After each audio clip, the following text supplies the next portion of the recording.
A new era begins tonight for Liverpool Football Club. The Roy Hodgson reign kicks off in front of a sellout crowd at the Philip II Stadium in Skopje, Macedonia.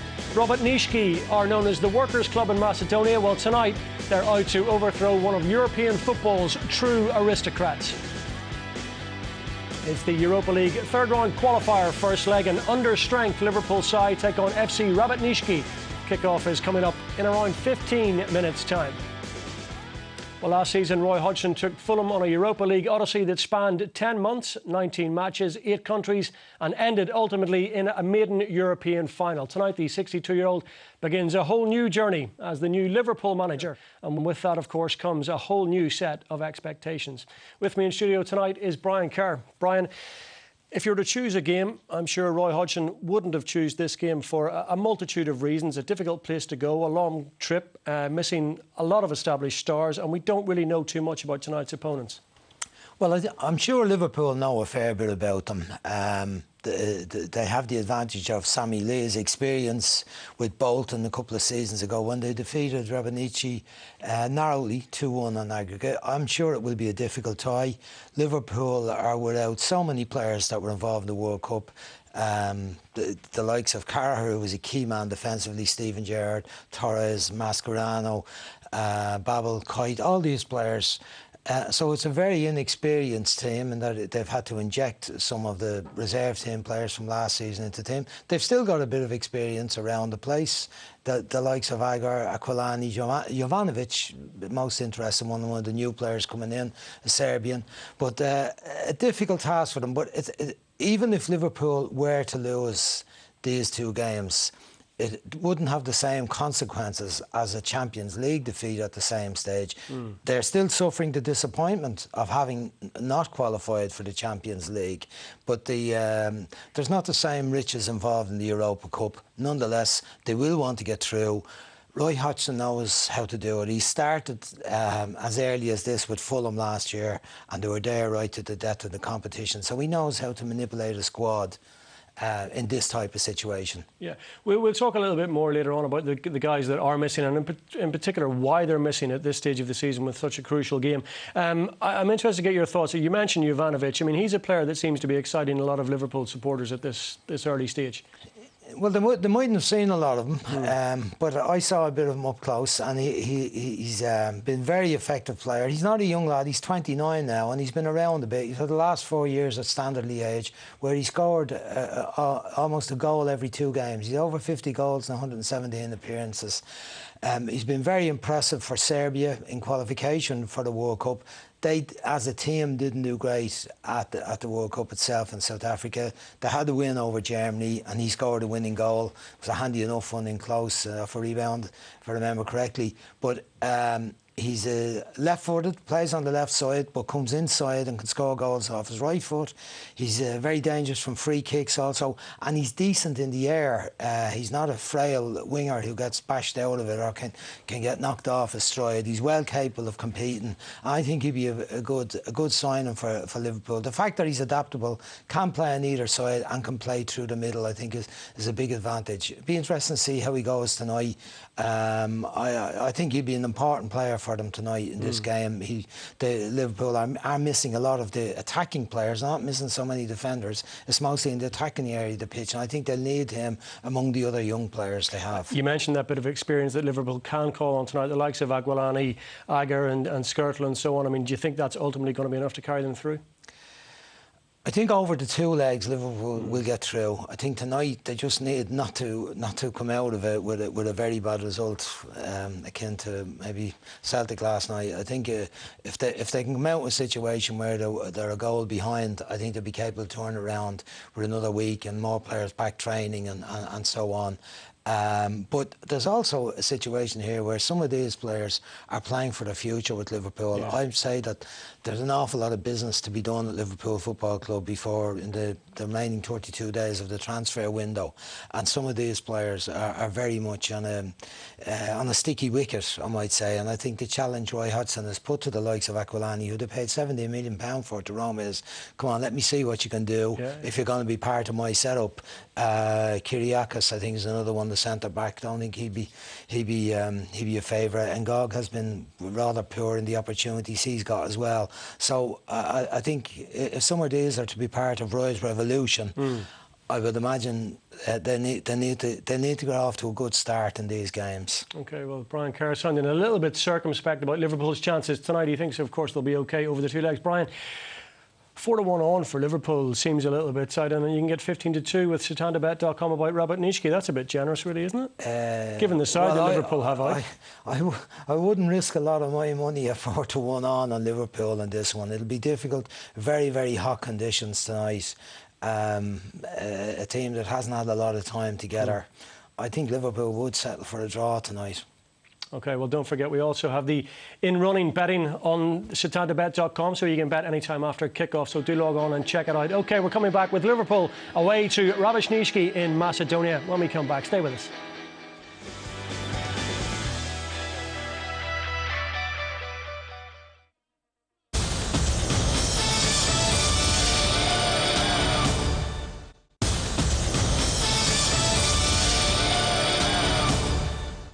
Live Serie A returns to Setanta Sports. Up to 4 live and exclusive games every week, featuring a comprehensive lineup of daily news, weekly highlights and magazine shows. With exclusive coverage and content from August 29th, Serie A has a new home, Setanta Sports. Live Bundesliga returns to Setanta Sports, with up to 136 games this season from the best attended football league in the world. Watch 4 exclusive games every week. The Bundesliga returns August 20th to Setanta Sports.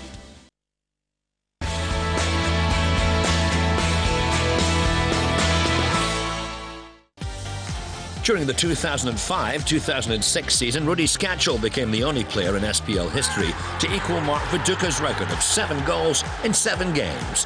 His first coming in Hearts' opening game of the season at Rugby Park.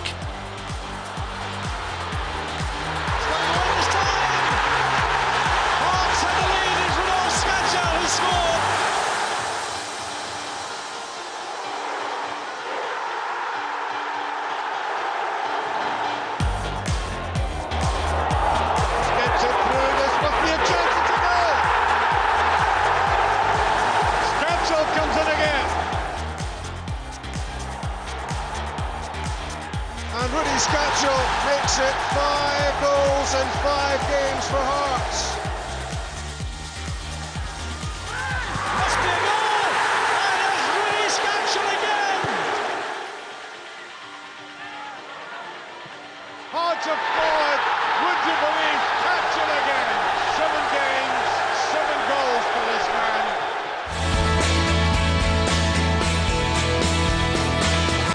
This August, football is back on Setanta Sports. Live and exclusive Serie A returns with even more games and programming. Live from Wembley, the FA Community Shield with Chelsea v Man United. Live European football with the SPL, Bundesliga, Eredivisie and Portuguese leagues. And live international matches including England v Hungary. This August, football is back on Setanta Sports. Live SPL returns to Setanta Sports with coverage of up to 100 games this season, including every Old Firm derby featuring Celtic and Rangers. SPL returns August 14th to Setanta Sports. August 8th on Setanta Sports, live from Wembley Stadium. Watch the traditional English Premier League season opener, the FA Community Shield, as Alex Ferguson's Manchester United take on Premier League and FA Cup winners Chelsea. Chelsea champion. The FA Community Shield, Sunday, August 8th, live on Setanta Sports. This season on Setanta Sports, we'll continue to bring you live, exclusive and comprehensive coverage of some of the greatest football, rugby and sports from around the world, including Serie A with over 160 exclusive games featuring Juventus, AC Milan, Roma and Champions League holders Inter. Live SPL, featuring every Celtic and Rangers Old Firm clash. Live Bundesliga. Live Magners League Rugby. The Euro 2012 qualifiers. And so much more.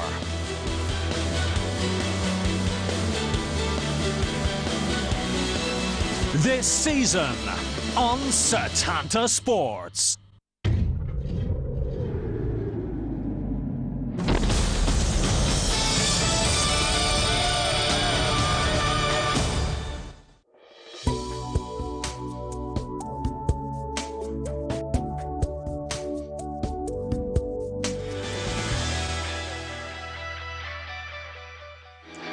These are live pictures from the Philip II Stadium in Skopje, so it's time to hand you straight over to your match commentator, Will Downey. Thank you, Connor. Hello, everybody. 7th place for Liverpool in the Premier League last season has meant a swift return to action in the uncharted waters of Macedonia. And last season's Macedonian First League runners-up, FK Rabotnicki. England's World Cup players are still rested, so no Gerrard, no Carragher, no Glenn Johnson. Injury-wise, still no Torres, and Pepe Reina is still celebrating Spain's World Cup triumph. The side, all in red, are FK Rabotnicki. Liverpool colours, but they've had higher finishes than Liverpool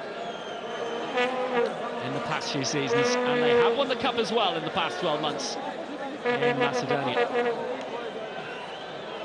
Stadium now used by the national team, the Philip II Arena in Skopje. Awaiting the whistle of our Italian referee, Antonio D'Amato.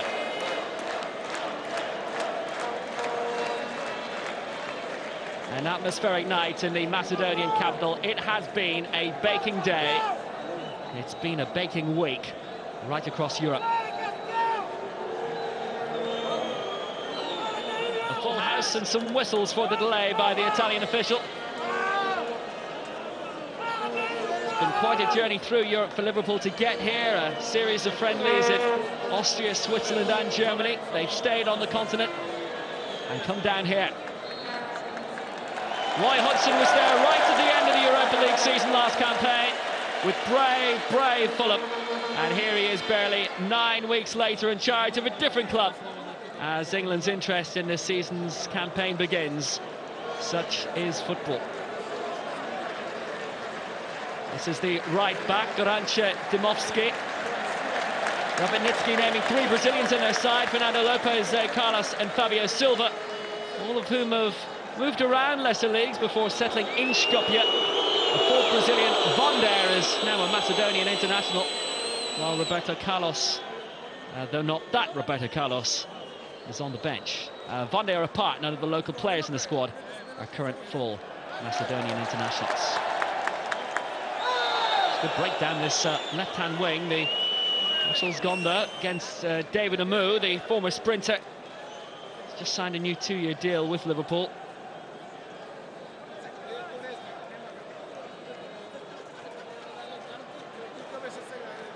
Liverpool starting 11 based around the squad that's been on this pre-season tour of Europe, and that means Lucas is captain. Starts for England under-21 internationals, Jay Spearing, Martin Kelly and Amu. Martin Kelly has the throw for Liverpool. The whistles that it wasn't a free kick for the home side. New signing from Standard Liège, Milan Jovanovic, given his competitive debut tonight. After playing for 45 minutes against Kaiserslautern at the weekend, but the man who just touched the ball a few seconds ago, Kyriakos, was the man who spared many Liverpool blushes. They were murdered 1-0 by Kaiserslautern. Could have been 4, could have been 5. They were largely desperate, I have to say. Controlled by Van der Aer, let him down.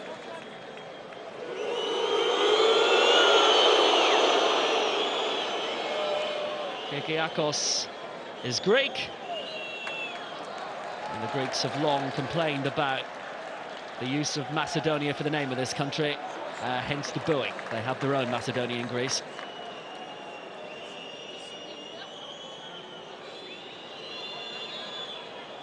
It's touched on quickly, but disappointingly.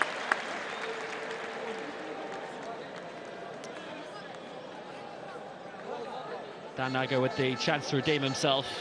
One of two World Cup players in the Liverpool starting 11, Martin Skrtel the other. Long by Agger, aimed for David Ngog. Ran through him twice and gathered by the Rabotnicki goalkeeper Martin Bogatinovic.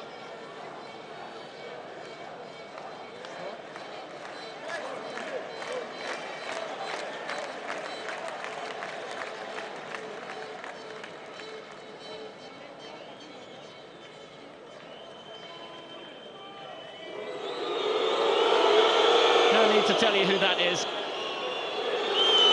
Almost over the door for Vander to wander in. Cavalieri with the touch. And here's Kyrgiakos for Jay Spearing. That's not a bad ball aimed for David Ngog. Support on the outside, arriving from Aquilani of all people, but he ended up in the deck. And Rabotnicki can come away. That dispute with Greece, by the way, is why they are known as the former Yugoslav Republic of Macedonia. An appendage of which they're not terribly pleased around these parts. Foul on Nikola Gligorov.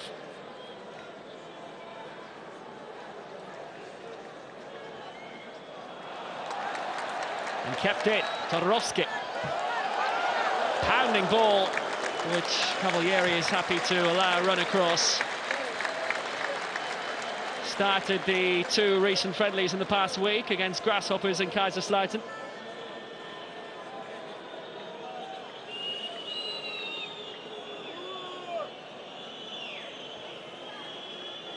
Roy Hodgson happy with the 0-0 draw against the Swiss side of Grasshopper, but not terribly pleased by his facial expression about how they played against Kaiserslautern.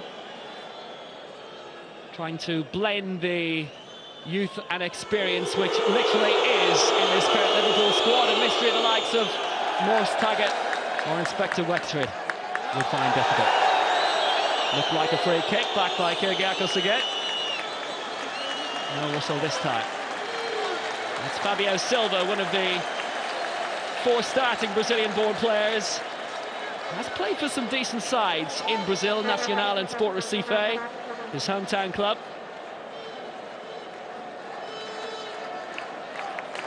Free kick it is. Domofsky forward, Todorovsky also over it. This is 40 yards. He's going to have a crack too.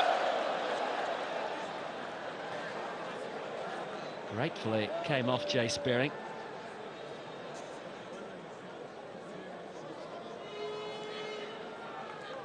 So if you're wondering about the shape of this Liverpool team, it's a back four of Agger, Kyrgiakos, Skrtel and Kelly. Midfield, Jovanovic, Lucas, Spearing, Amu and Aquilani. And Ngog, the lone burrower up front. Sekulovsky and Vonder on the chase. He's won the throw off Martin Kelly. Had a tough time on Saturday at the Fritz Walter Stadium. Back four was being pulled all over the place. Jovanovic was taken off at half-time. This his proper debut tonight.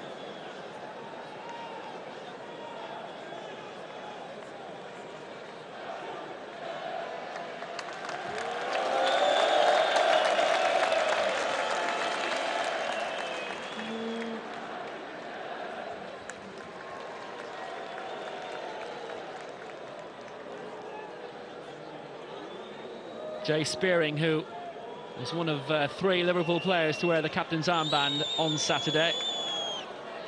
Didn't get to wear it for long, only about 5 minutes before he was withdrawn, having taken it over from Lucas late in the game.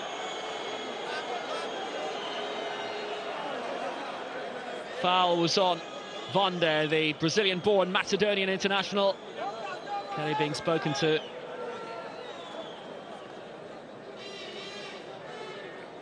Rather late. and scooped his opponent up with the right foot.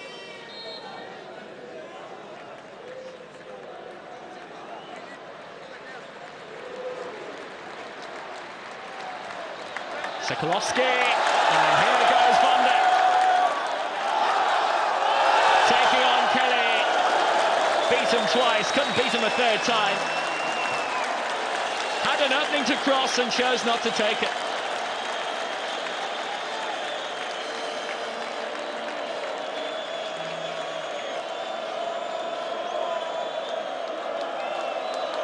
The stadium being rebuilt in much the same manner as Roy Hodgson is rebuilding Liverpool.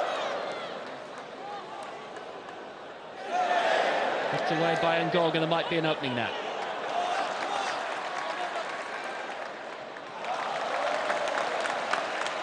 Capably dealt with by Garanche, Dąbrowski, central defender. Competitive debut for Roy Hodgson, who was in charge in the last Europa League game that featured an English side.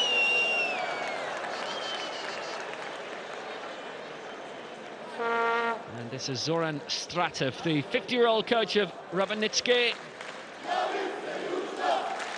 Played the bulk of his career with this Skopje club. He's also been the assistant coach for the Macedonian under-21s and under-17s.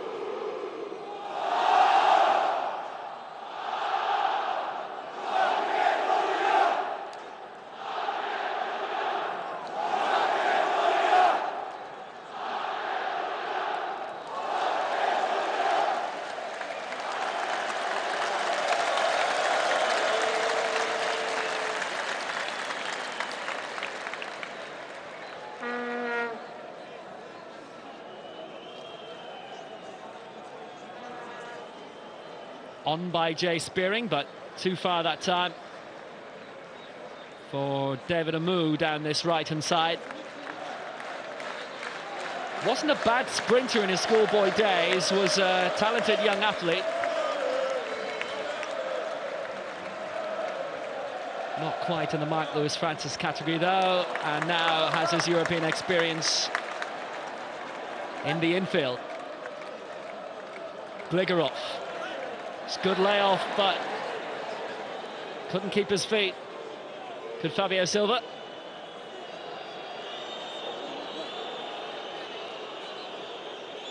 Sokolowski is covering. Jovanovic beginning to see quite a bit of the ball. Crossed by Spearing. Too far that time though. Yet again beyond David Amu. Matan Bakantanov, the cup-winning keeper for Rabotnicki last season.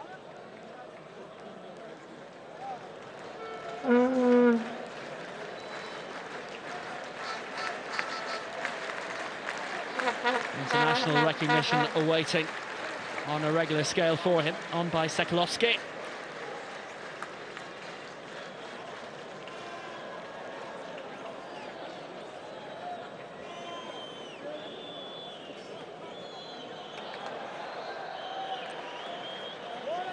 Opening dozen minutes in which Liverpool have had difficulty in breaking Rabotnicki down, and as expected, the Macedonian outfit throwing everything at them. Sokolowski.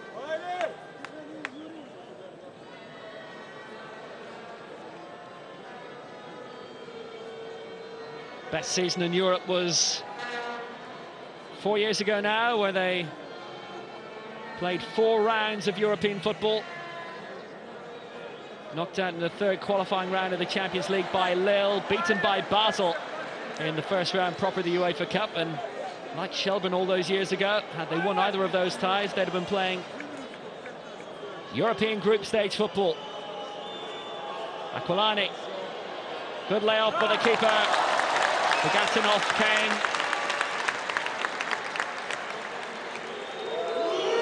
Fierce clearance. Now it's Kyrgiakos.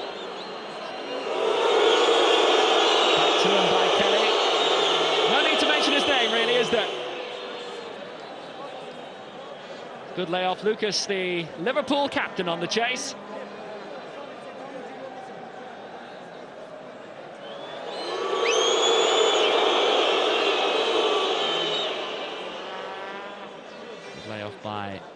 Gog for David Amu. Yes, there are three curious words in the same sentence: Lucas, Liverpool and captain. But he's been given a nod by Roy Hodgson for an expanded European tour that includes these two legs against Rabotnicki, second leg at Anfield next Thursday.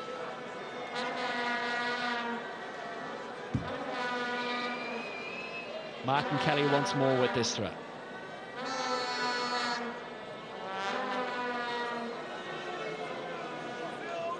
Third game in a row he's played for the Liverpool first team. He's coming on the leaps and bounds, so is David Amu. It's a good cross, it came off the head of Domovsky, almost caught Bogatinov off. And it's the first time in this game that the Rabotnicki defence has been finding life difficult. All Kyrgiakos has to do is go forward now to be booed. There was a solid touch from him as well. Couldn't direct it on target to the left and wide, but it's the first attempt in anger that Liverpool have had. And for that, Roy Hodgson should be pleased.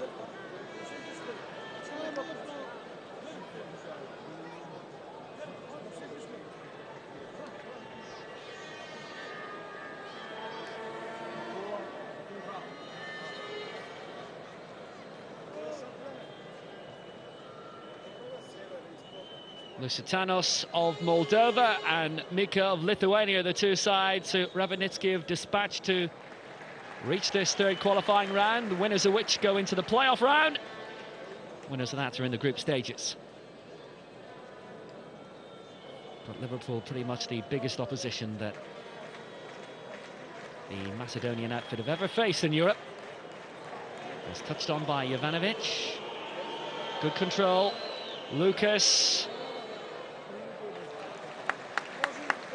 Beginning to force it now, Aquilani. Second corner in a row, and he will take.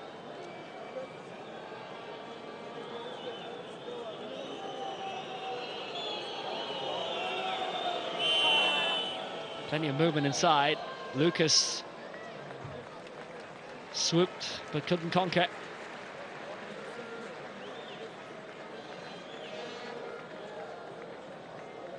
Rabotnicki ended the European campaign of Crusaders last season, 5-3 in aggregate. 1-1 up north and then 4-2 back here. And then found themselves well beaten by Odense of Denmark, 7-3 in aggregate in the final qualifying round. This stage of the competition last year, and one less game because they were cup winners. Had to start right at the start for being Macedonian runners-up last season.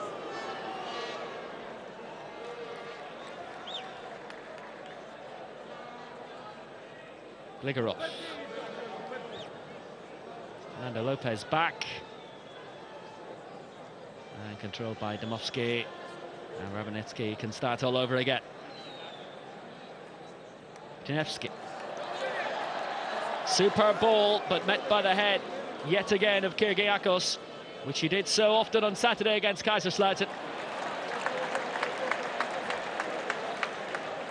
Looked very comfortable at the weekend and has done so tonight, and it's not terribly often you've been able to say about that when he's been playing for Liverpool.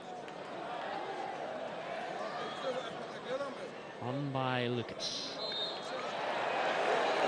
Free kick won by David Ngog. A man who this time last year had a different pronunciation, but then he was French, now he's Cameroonian. And now he's on the ball, he's going to score! First goal of the season for Liverpool. It's David Ngog.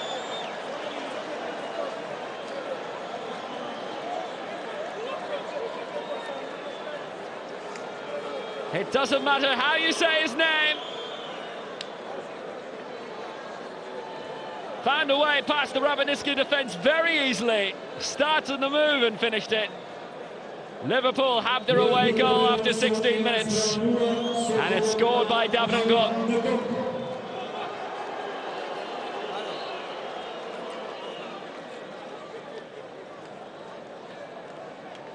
He just breezed through. Only 5 goals last season. He started this campaign with a goal a quarter of an hour into the start of his season, and has been given a thumbs up generally through the round robin of friendlies by Roy Hodgson. It's very similar to the same starting 11 that was seen in the 2 games in the past week.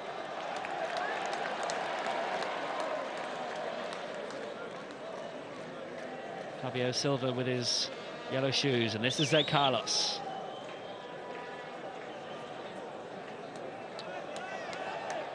And by Fernando Lopez. This is Sekalovski. Tried an instant response.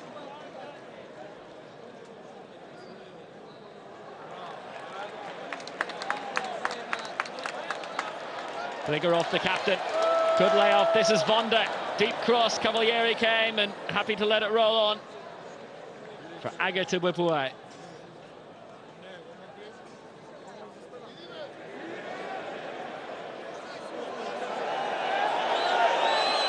And suddenly they're breezing through. There was a immensely late flag.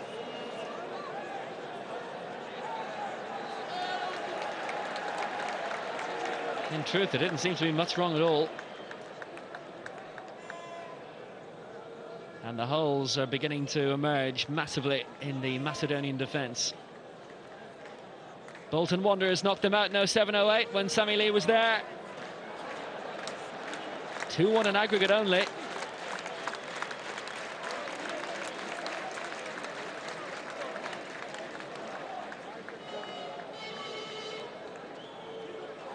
We've had a habit of making it through a couple of rounds in the mire of early season European competition, but it normally ends by September. Aquilani's free kick, well judged. He's enjoying himself up front.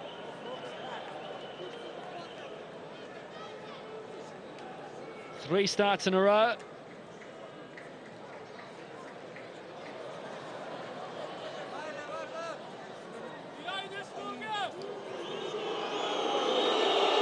Skirtle got the touch, but Cavalieri was back in time.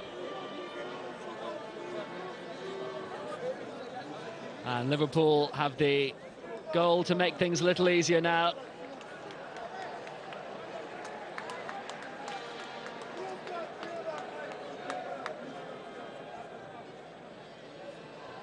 Controlled by Vonda. Still seeing a lot of the ball though up front to Rabotnicki. Gligerov lost to Kyrgiakos.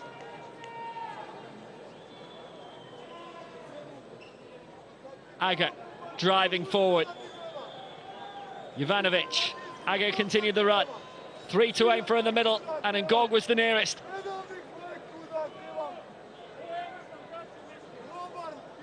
This is actually looking a lot easier than the 2 friendlies Liverpool have played so far, in which they've not scored and they've not won. But they have control of this tie already. David Amu found himself in the deck and is touched on by Gligerov, and here comes Vonda. Tried the effort himself. Fabio Silva was on the overlap, and he just got greedy.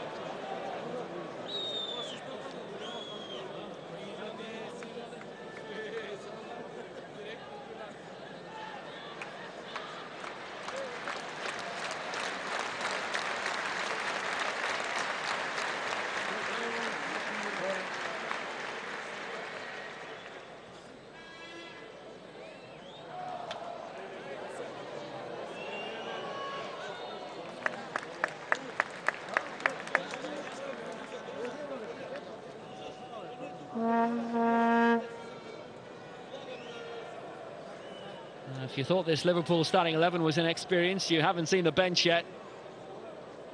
Nobody over the age of 21. Ngog, second best behind Fernando Lopez, one of those 5 Brazilian players in the squad. Most recently played in South China last year. Like the rest of his countrymen, based here in Skopje now. He is well travelled.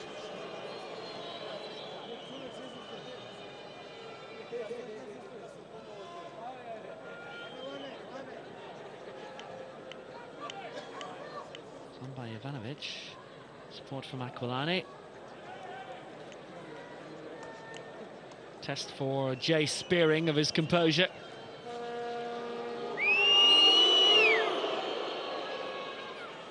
Too far for Ngogda. Zé Carlos with the chance to get away. He's the most experienced of the Brazilian players in terms of playing for decent clubs. Good work by Jovanovic trying to pick out Ngog again.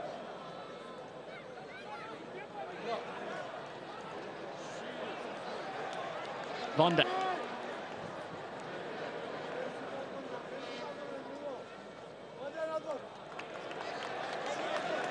Gligerov to try and start things going again, the Rabotnicki captain.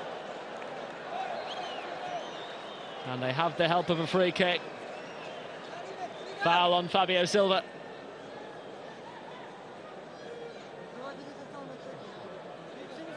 This is a Carlos in space. No treatment for the man yet. Fernando Lopez, Sekalovski.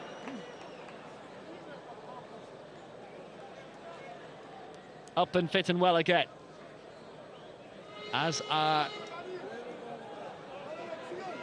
Liverpool's European hopes for the season. This time last year planning a Champions League campaign, it ended early.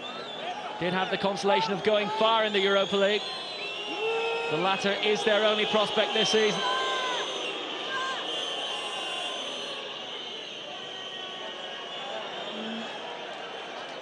The pass and move didn't work. Too far beyond Spearing. Vladimir Sekalovski's down. And eventually the ball is out.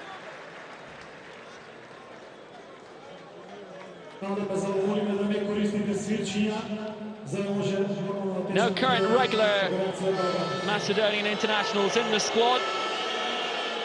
Like other countries we could mention, their best players all play abroad.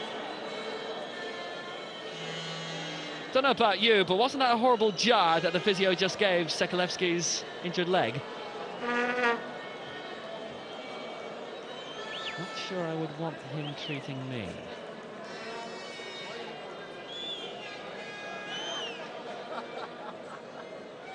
Rabotnicki are in many ways the Liverpool of Macedonia. 13 league titles to the name, 10 in the old days of the Yugoslav state leagues. 2 cups in a row in 08 and 09. This their 8th season in Europe. The breakup of Yugoslavia giving them their chance to enter the European fray.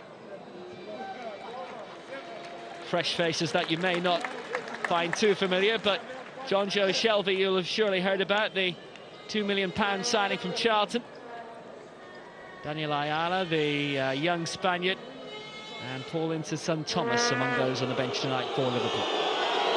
Kikiakos, Spearing.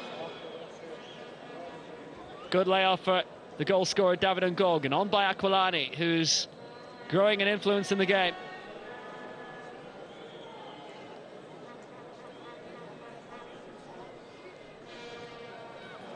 Hammered away by Zé Carlos. Scored 2 against Stephen Baxter's Crusaders last season. At this stage, in the Europa League. 4-2 win in the night.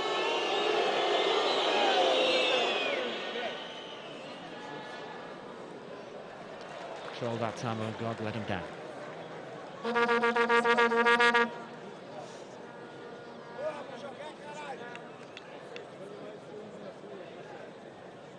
Very much in and out of the Liverpool team and never usually playing the full 90 minutes and goal. Last campaign, 24 matches, 5 goals.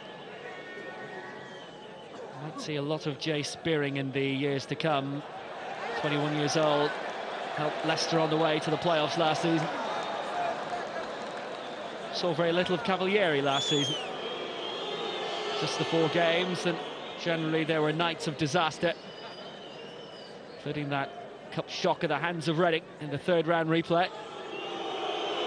Hasn't played for the first team since, until tonight.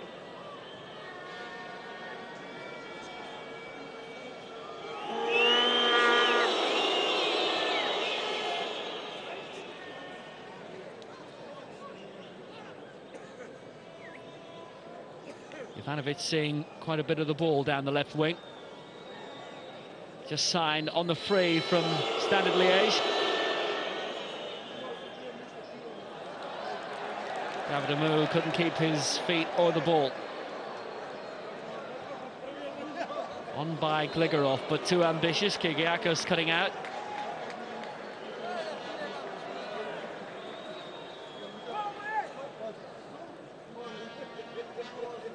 All the more impressive considering he was being fouled at the time. Skirtle. Jay Spearing. Made his debut for Liverpool against PSV in the Champions League in 2008, but we've not seen terribly much of him since.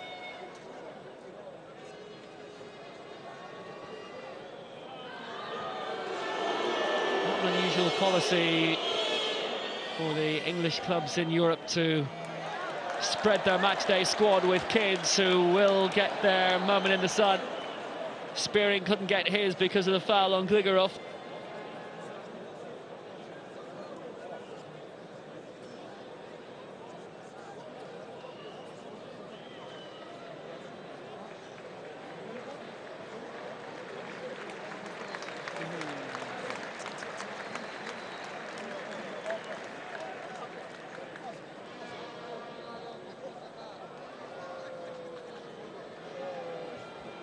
Forward again by Gligorov, who's making things tick for Rabotnicki up front. But the small bit of finesse they were showing early on is given way to long, inaccurate, hopeful but ultimately hopeless balls. Ngog for Aquilani. Thumped by Aga. And he's out of position, and Zekalis may have a chance to run and shoot, but not score. Right at Cavalieri. But that was a warning.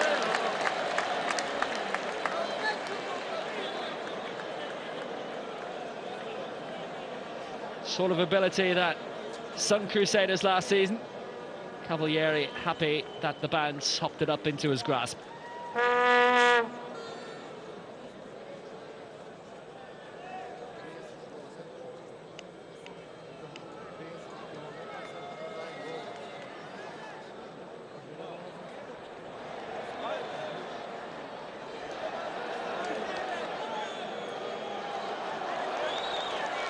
Picked up again by Fabio Silva. And is Macedonian confidence beginning to grow? Almost released Dimovski down the right-hand wing.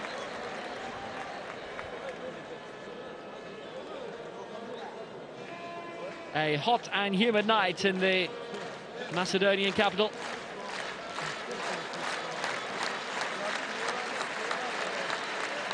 A city where Ireland suffered 13 years ago.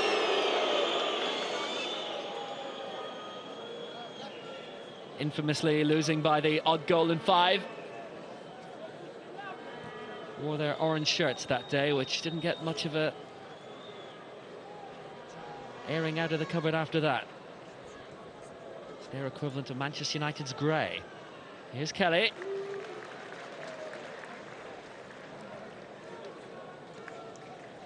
Is in many ways actually an unusual hue of away kit for Liverpool tonight. They do have another shirt which is white for this season.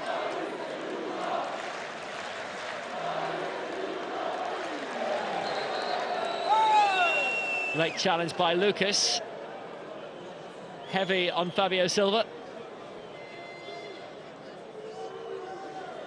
Man who can't get enough of Macedonia. This is his second club here, having won the cup with Vardar.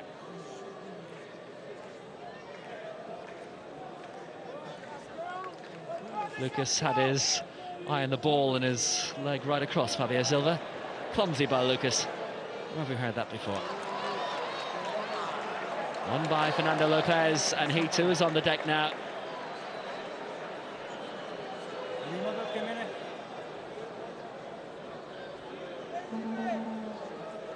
He's had his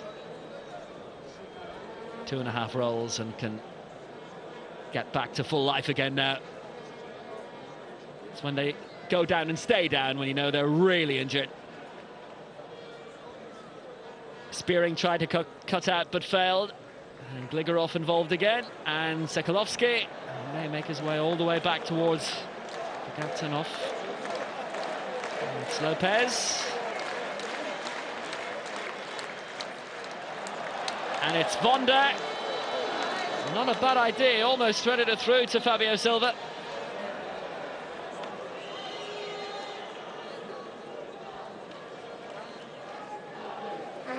There's no real logic why a whole load of Brazilian players should end up in Macedonia, but in saying that, Brazil have the past few seasons been the most represented nation in the Champions League.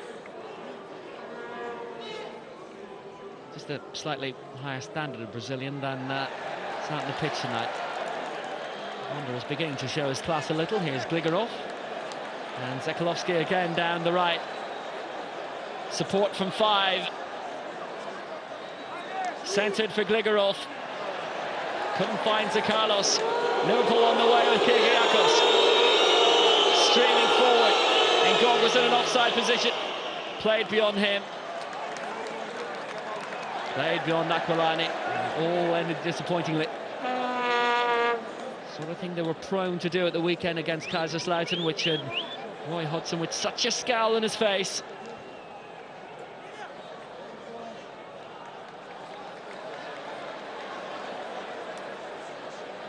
Fabio Silva easily deprived by David Amu.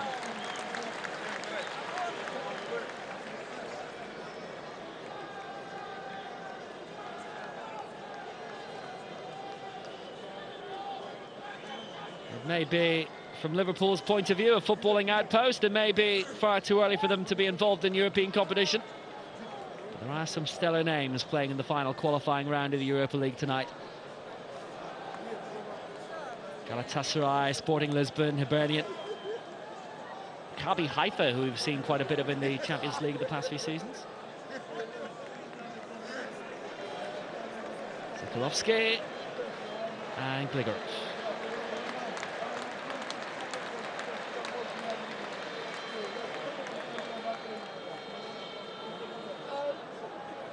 Crossed by Carlos, unmistakable in the boots of a Brazilian hue of yellow.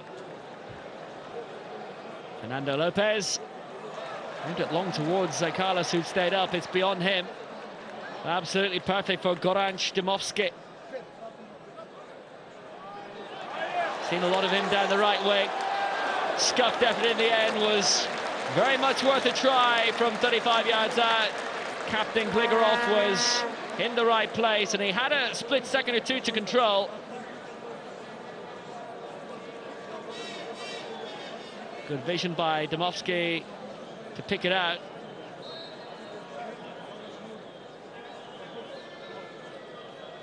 Had that gone right, it would have, even at this early stage, been a goal of the season contender, but massively miscued.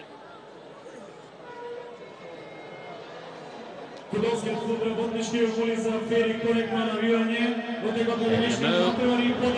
his feet well in his balance. He's got the corner for Liverpool. Good work.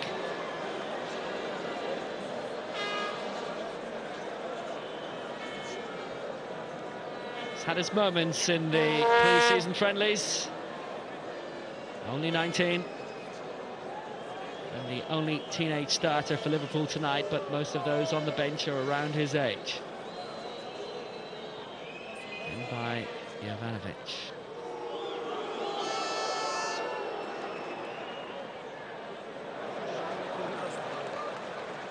Liverpool throw really wasted. Todorowski flying in and heading straight out when a moment's calm would have allowed him to turn and clear.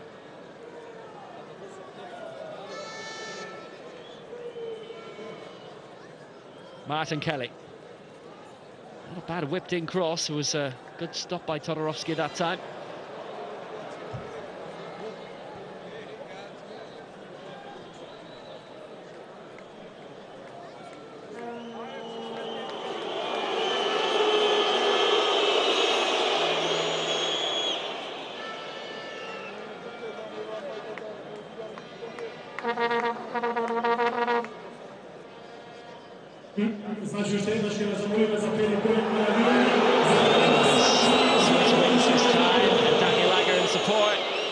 has to be a free kick. His feet taken from under him. Rabotnicki, that really effective right back, the offender on that occasion. Kalani getting involved again in the middle. And now Jay Spearing.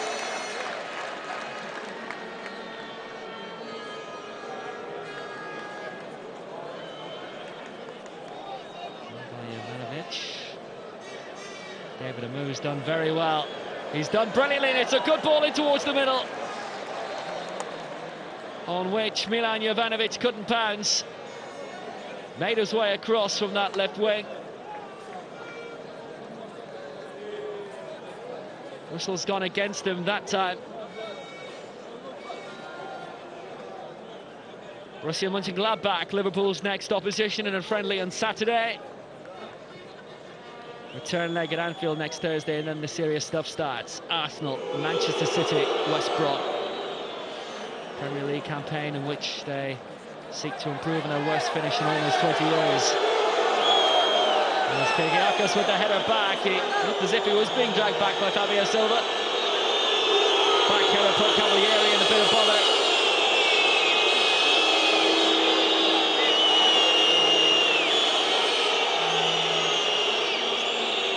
Great knocked off balance by the Brazilian.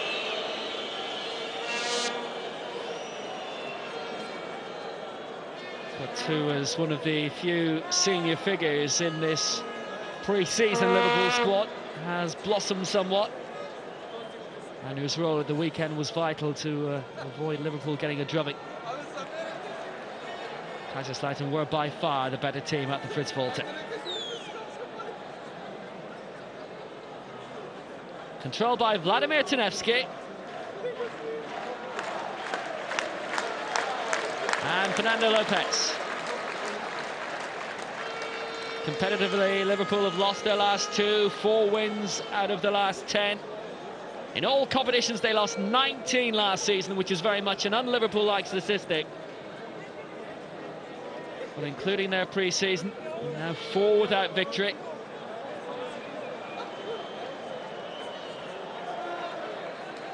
First of their pre-season friendlies against Al Hilal of Saudi Arabia, rained off in Austria a week and a half ago.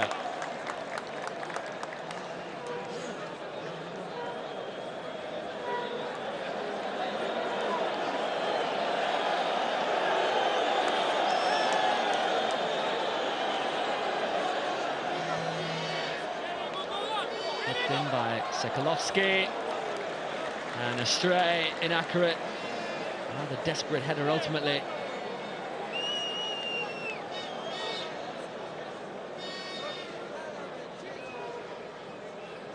Slow trot away by Fabio Silva after that. Header wasn't his, it was that of Tanevski.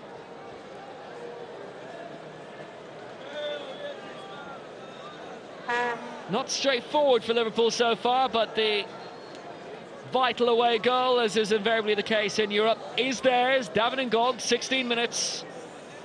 Started in midfield, largely all his own work, exploiting massive gaps in the Rabotnicki defence.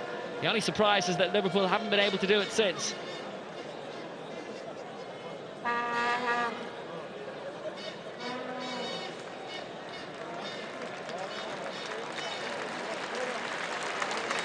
And that looks a lot more serious than it originally did. I think that's Egson Blitzer being brought away. A painful grimace will surely mean a change before half-time for the Macedonian outfit.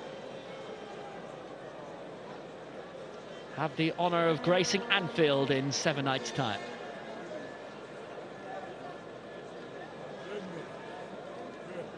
Vander, which he is very much prone to do. Popping up in both halves with tremendous regularity in the 42 minutes so far. Gligorov.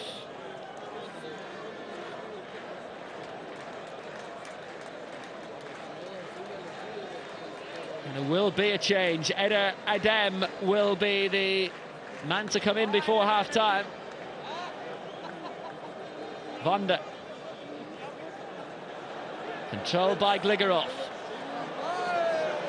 Too anxious with the layoff. And that was the end of that move. Zaklovski's game is over, which is a shame. He played really well down that left wing.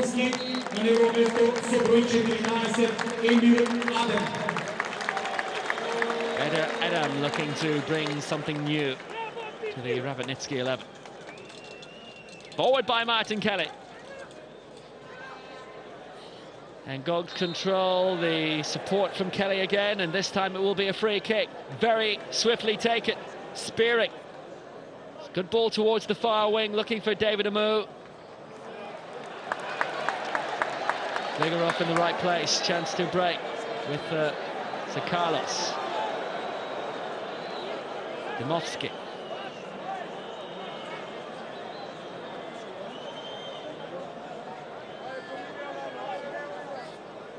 First touch for Edier Adem. Getting a start earlier than he would have reckoned. Lucas now.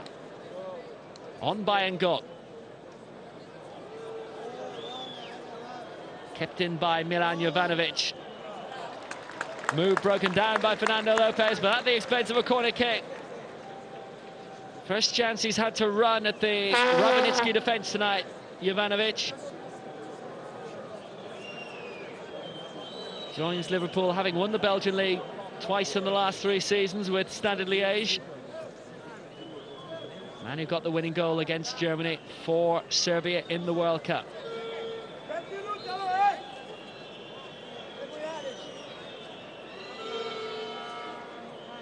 Tame header, but it almost produced goal number 2. Todorovsky intervening. It was innocuous by Jovanovic, and it was almost deadly.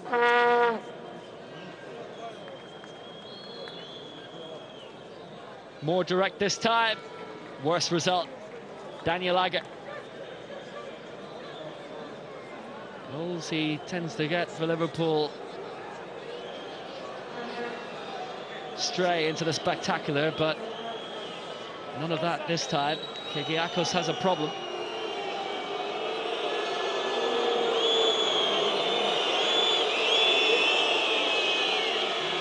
Not getting much local sympathy, though, is it? An injury in injury time at the end of the half in which Liverpool looked set to go in ahead. Here's a full house at the second arena, which you will note is being redeveloped at both ends.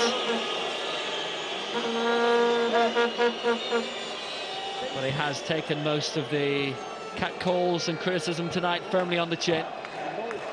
And that's not all. Liverpool down to 10.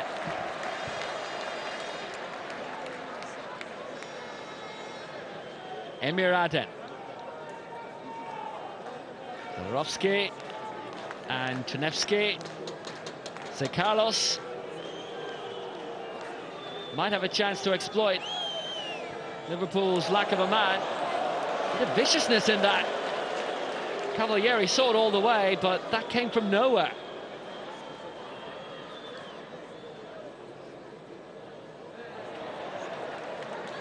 Beyond Ngog that time. Man whose goal divides them. Well taken finish.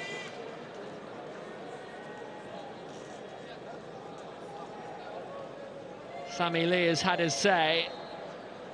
It's not been the most confident, most complete Liverpool performance, but then it's not the most complete Liverpool 11.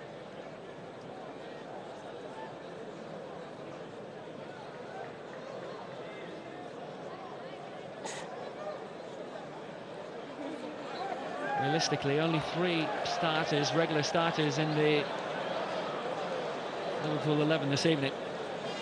And this is one of them in Daniel Agger.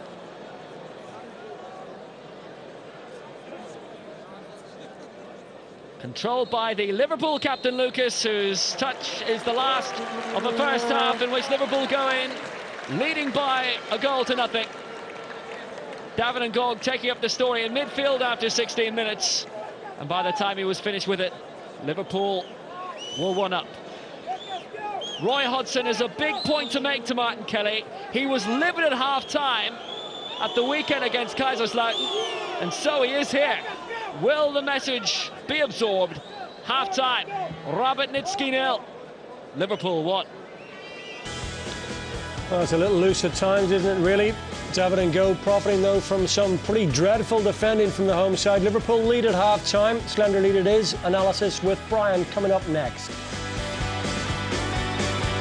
Should tell them, let's get up and get in their faces a little bit and put Liverpool under a bit of pressure, because I think the back four aren't as good as they've looked. They're as comfortable as they've looked so far, I think, if they're put under a bit of pressure. But so far, Roy Hodgson he'd be really happy just to get out of this match with a win. The circumstances that he's missing at least 10 players and all the work that has to go on over the next month in establishing the squad that he'll want for the first game of the season against Arsenal. OK, well, as you can see, both sides almost ready to go, so it's a good time to get you back to Will. So the first competitive Liverpool goal of the season, scored by David Ngog 16 minutes in. And they have been largely sitting Ngog here. Every seat just about filled.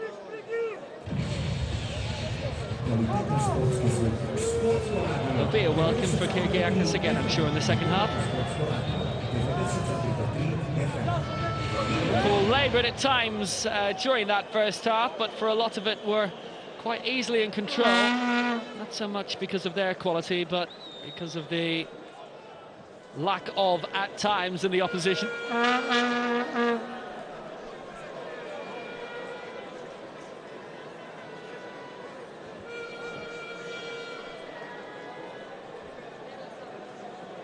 Soaked up quite a bit of pressure in the opening 15 minutes in that first half, did Liverpool, before man with the ball at his feet thrust forward and gave Liverpool the lead.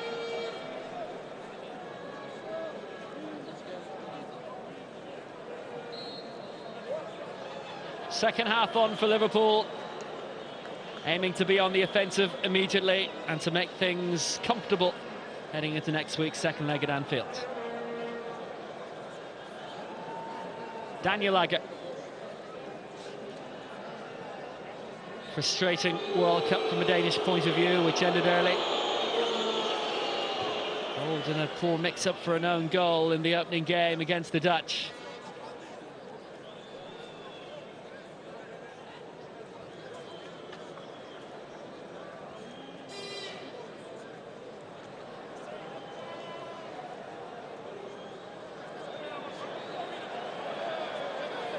But the break is good quality by David Amu.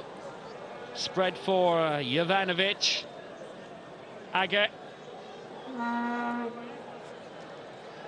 Poorly dealt with up front by Liverpool. Look at all the black shirts that they had up there, and they were able to do nothing.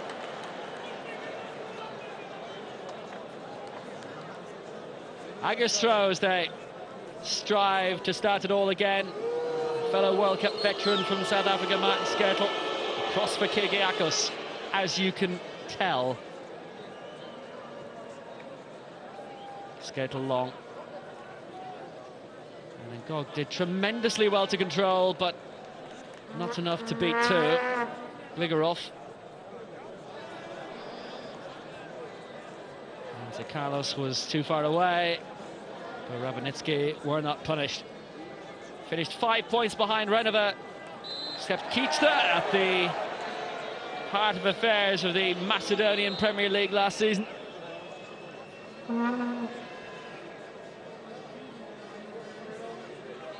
On the brink of signing Luke Young from Aston Villa for £2.5 million. He'd become the fifth arrival after Cole, Jovanovic, Wilson and Shelby this summer. Not good enough cross for Ngog.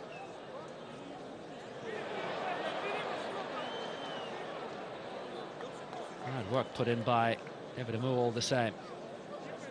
Has impressed in this game. He's been lively, beeping around feverishly. A lot of hunger in it. Youngest man on the pitch at 19. Good support from Lucas, but the flag up for offside. Just a bit too keen that time.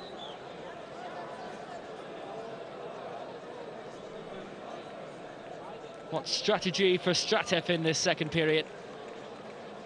Frustratingly bad defending to allow Liverpool their goal. Just past the quarter-hour mark. There's 4, shortly to be 5 new arrivals for Liverpool, matched by 8 departures, soon to be 9. Daniel Pacheco speaking to Real Sociedad, and Xabi Alonso, who had a fruitful period in the Basque Country, is urging Pacheco to make the move. Young Spaniard who looked really good in previous pre-season friendlies and summers past, but who hasn't had much first-team opportunity. So Carlos, spearing, just stood off him. Gligorov, again no challenge. Dmowski, on by Czernewski. Fabio Silva was very easily beaten in the air. Here's Aquilani.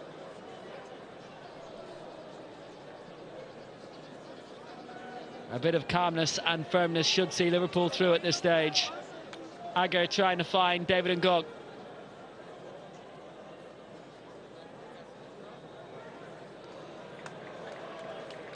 Oh dear. Oh dear. Not Captain Fantastic that time. Interesting move by Roy Hodgson to give Lucas the captain's armband for this pre-season campaign of 5 games, 2 of those competitive. Agger put half a foot wrong, but recovered quickly.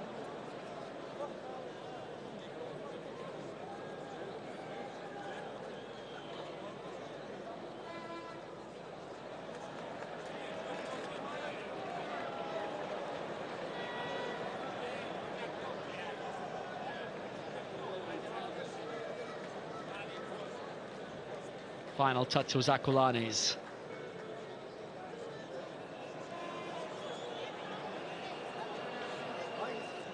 Took a long time to get settled in the Liverpool first team. Ankle injury, which meant that his first appearance would only come in January, the first start. Now Jovanovic battling.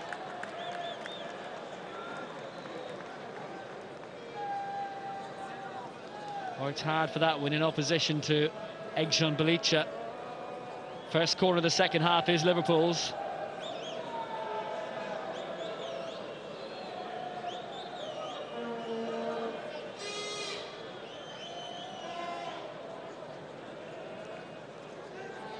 No connection, too high for Ngog. Skirtle come up for the back. Pointing out the deficiency is in his shirt to the referee Antonio D'Amato. Suggestion that he was tugged back. It's a good cutout by Martin Kelly, who got a major public ticking off at half-time from manager Roy Hodgson, which no doubt continued in the bunker of the dressing room at half-time.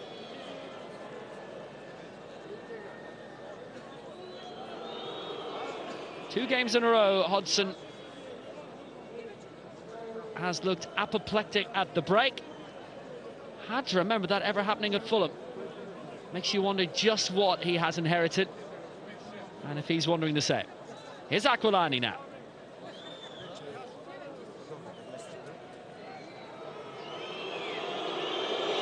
Kyrgiakos relishing the atmosphere, surely. Spearing. 3 league appearances for Liverpool last season, 2 of them bad defeats, Sunderland and Portsmouth. Another one a victory over Wolves on St. Stephen's Day. Lucas. Agger. Spearing. Lucas. Aquilani didn't have the time or chance to turn, and Dmowski got in the way, and Rabotnicki can break here. Control important by Martin Skirtle.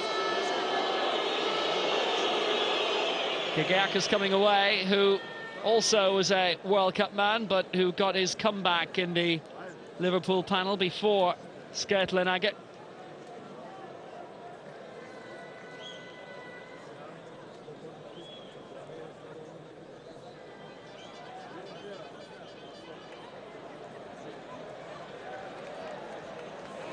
On by Gligarov, but cut out by Kyrgiakos, who's just about had enough. He's putting the foot down. But Fabio Silva's got the ball away. And Vonder can try and build again. Touched on by Fernando Lopez. Dymowski on the overlap. On by Carlos.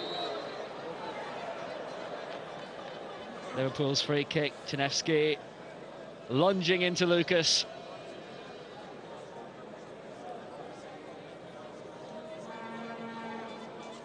Ball was free. Lucas got there first.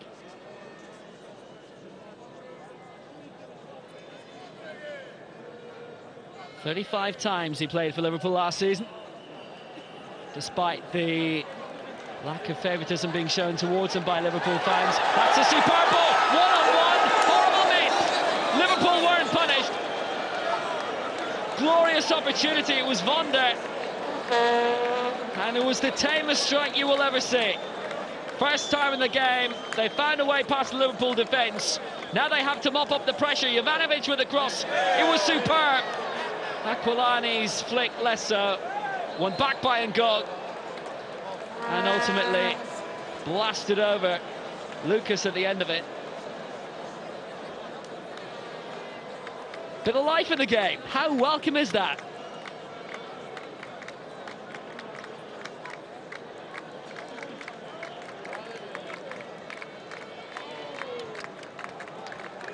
Typically Brazilian flick by Carlos, but no reward for his side. Almost for Vonder though. Through one-on-one with Cavalieri, and the finish was woeful, and he will know it. David Ngog.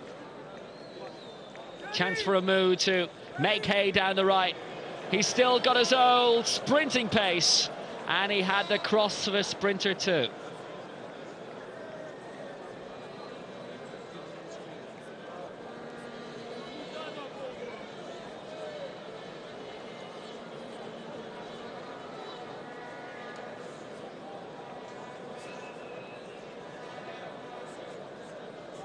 Just been the story with Liverpool this pre-season.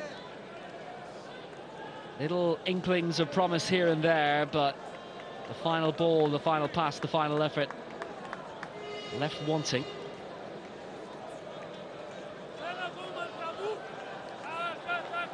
Roy Hodgson's glare needed no further comment.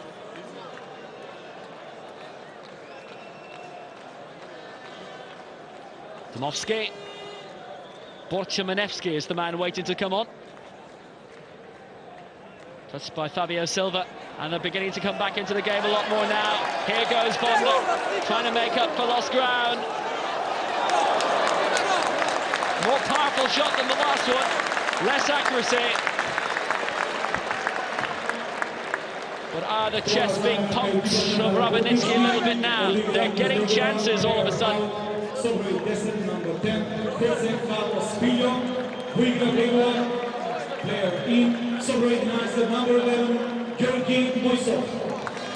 And farewell to Zakaros. Moshov is on.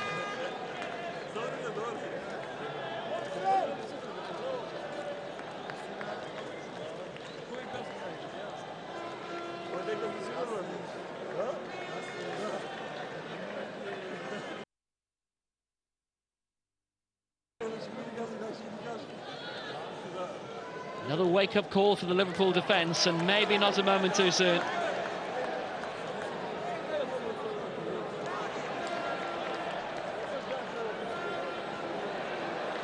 Both coming from the same player, the Brazilian-born Macedonian international, eligible to play for the country because he's lived here for 5 years.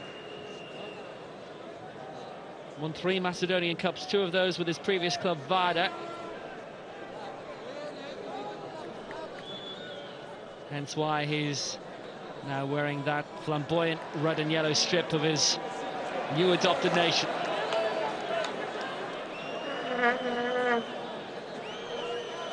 Beginning to have a go though, Rabotnicki, and that must be of concern to the Liverpool manager.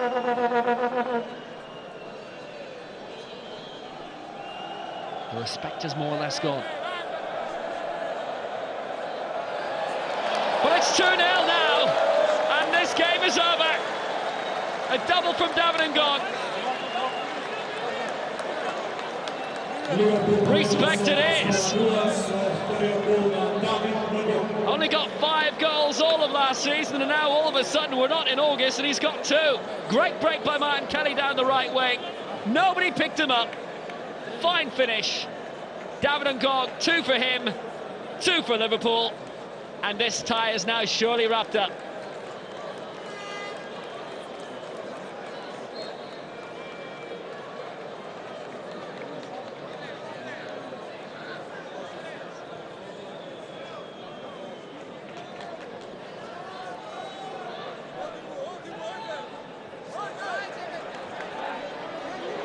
Well, the respect may have gone, as was being said, but Rabotnicki's chance has surely gone now. 2-0 down at home in the first leg. And Liverpool's goals have come from horrific, naive defensive lapses. Looked as if the ball was out before Dymowski crossed, but it's been let go. And David Ngog, another man who is on this extended transfer list by Roy Hodgson. Gerard Torres, Reina, Carragher being kept, but he says the rest can go.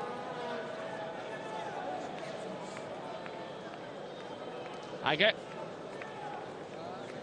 who is also being kept, incidentally.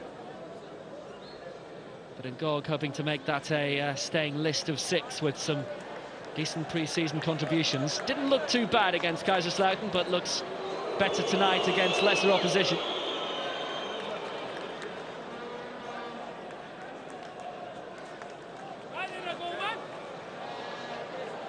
Comfortable cushion, which might just allow Hodgson to bring some of the kids on.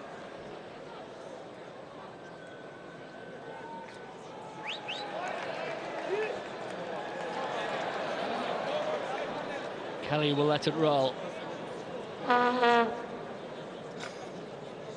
It's been turned and twisted quite a bit by Kaiserslautern on Saturday, and had loud words from South London ringing in his ears even before he reached the dressing room at half-time here.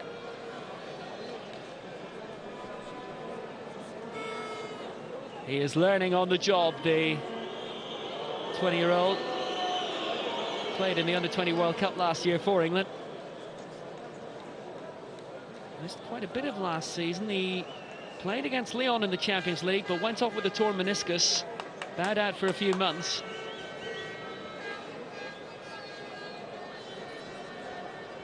Very similar to what Roberto Mancini did when he took over at Manchester City. Roy Hodgson looking to give as many players a chance at the start of the season, see what they can do. And Ngog has certainly shown us what he can do so far. Aguirre for Jovanovic, who didn't impress at all really against Kaiserslautern. This is his real debut though. Skertel. Kelly really got involved tonight, the youngster. So was Spearing, but a Moo's touch let him down. Offers will be considered for just about everybody in the squad, according to the new boss. Honda's idea was good, but the execution and the wanted telepathy with Fabio Silva less apparent.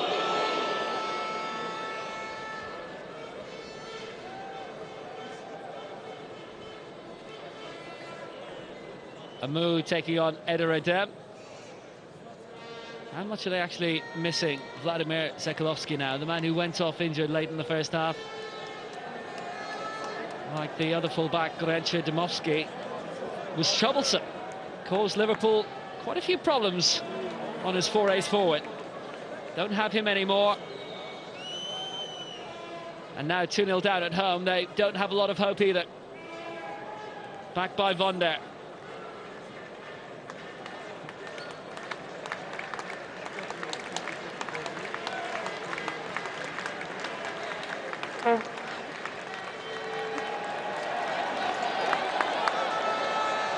Here's an opening for Dymowski though.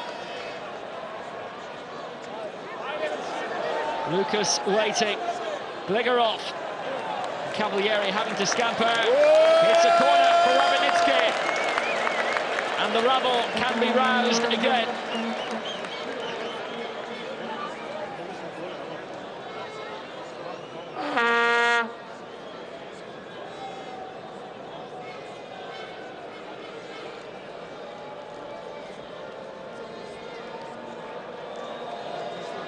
Aquilani hanging around the penalty spot with not a lot to do, and instead the job is done by Kyrgiakos, as he had to do so regularly at the weekend in Germany. He was by far and away Liverpool's best player on Saturday.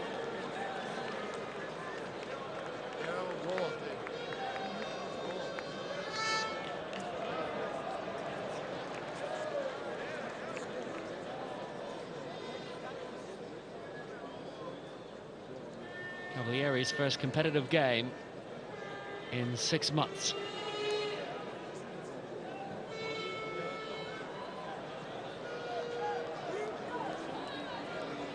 Too far from Milan Jovanovic, who's not from too far down the road in Serbia, and whose World Cup goal, decent winner against Germany, lifted a lot of clubs around Europe to his potential. Had agreed during the Benitez era to join Liverpool this summer. Benitez wanted him to follow him to Italy, but decided to stay loyal to the club he had agreed to sign for.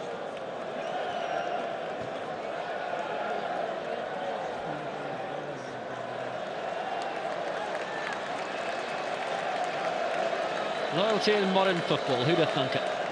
Here's Dymowski. Todorovski.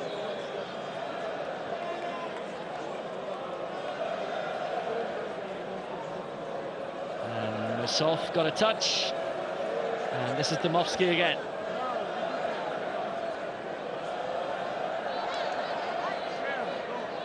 Vonda. They're threading it together now. And Liverpool have had to pull just about everybody back. Fabio Silva couldn't get a sufficient touch. But out of nowhere, a superb Rabotnicki move.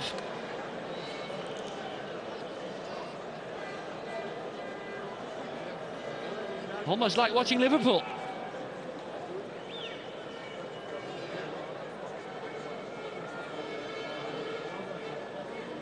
They've sprung two from the bench already. Roy Hodgson just about content with the 11 he has to not interfere.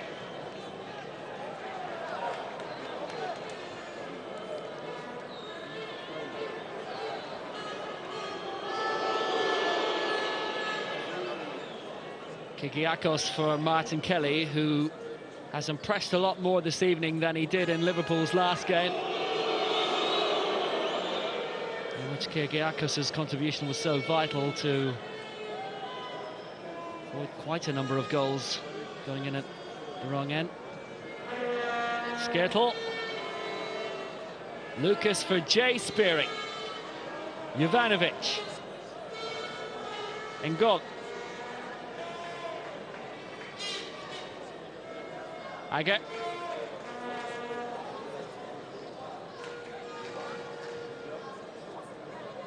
Careful and patient.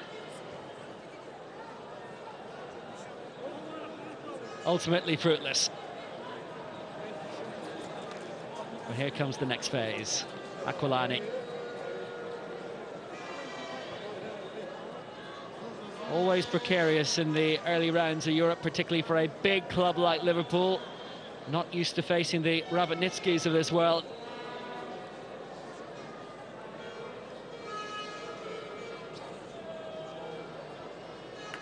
Ngog in the perfect place. And they've gone through to him. Would have been one-on-one with Gatanov, and he is on a hat-trick. West Bromwich Albion have tried to whisk him away, but he's happy to stay at Anfield for the moment, and would be happier if he can finish this game with 3 in Europe. Moisov. On by Chunevsky. And Dymowski down the right didn't have any support of any worth from Fabio Silva.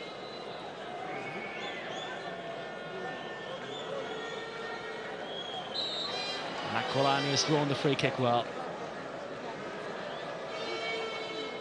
Stratev is a Champions League manager. Took charge of the other big Macedonian club, Varda, in the Champions League qualifiers in 03-04.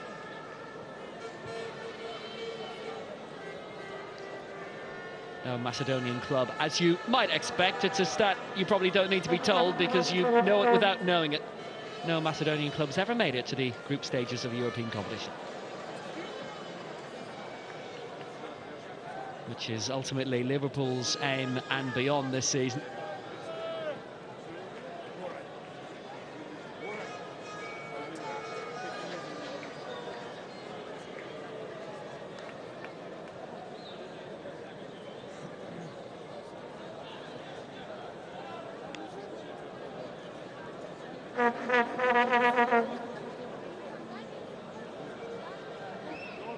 Dymowski. They have been good at keeping possession, Rabotnicki, in the game.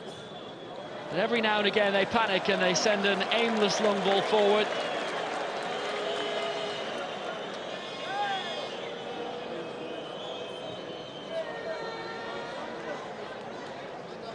Like that. Spearing.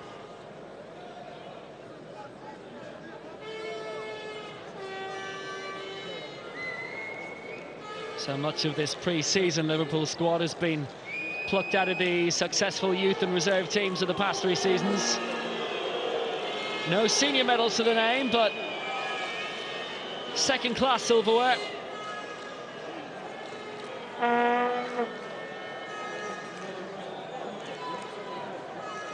Touched by Ngog. Amu was waiting in the middle. Kelly. And Ngog stayed in position. Amu has made his way towards the edge of the box. Kelly with the pull back. It really did test Bogatinov.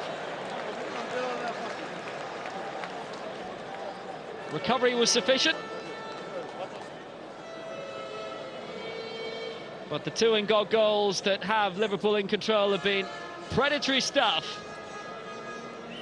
Parried with the chest and then grabbed with the hands, but he had Bilica between him and the Liverpool forwards, who weren't exactly marauding either.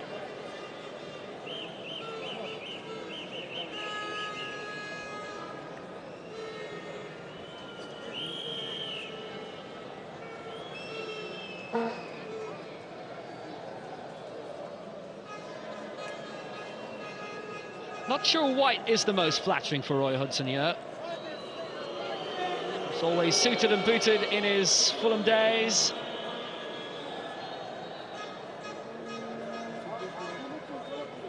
Was one of the go-to managers in Europe for a long time. Twice in charge of Inter. Brought them to a European final. Couldn't turn Blackburn around when he came among the wreckage of their late 90s existence. Has 3 times been an international manager, twice at a World Cup.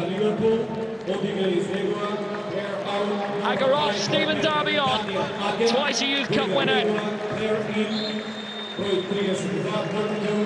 And whose season ended in agony with Swindon Town last campaign. On loan with the Robins, beaten in the playoff final.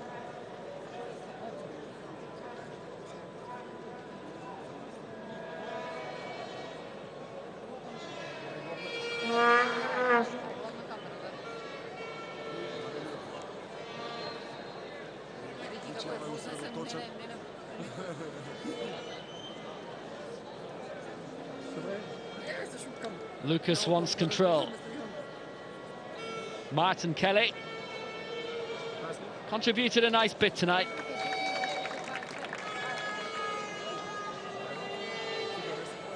Crossed by Lucas again. The aim is for Stephen Darby. And his first touch and play. His manager was never much of a player. Youth team at Crystal Palace, then the heady heights of Tunbridge, Gravesend and Maidstone as he bounced around Kent and Essex lower leagues. Not a half-bad manager, though.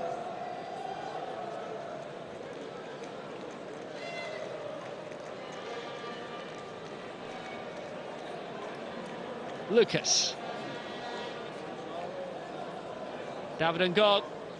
And support in the middle from Aquilani if he can be found, and if he is, it will be belatedly.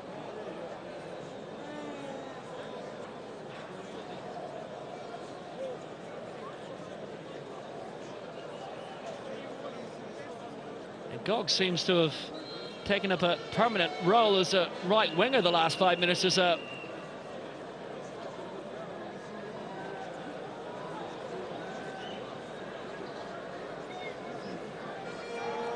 Time to hit the hay in Skopje early.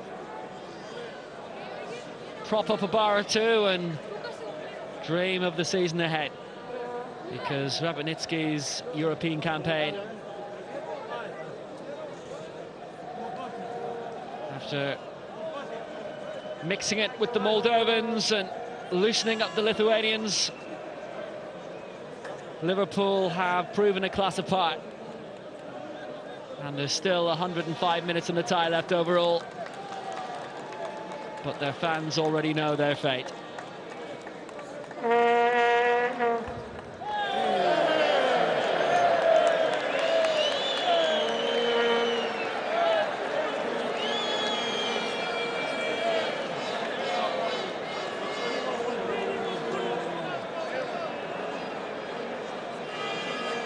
It's all going dark on Rabotnicki's campaign.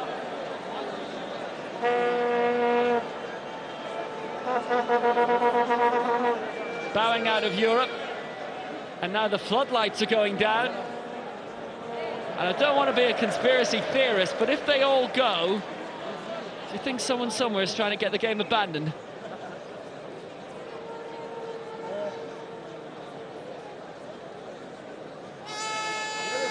Spearing. On by Derby.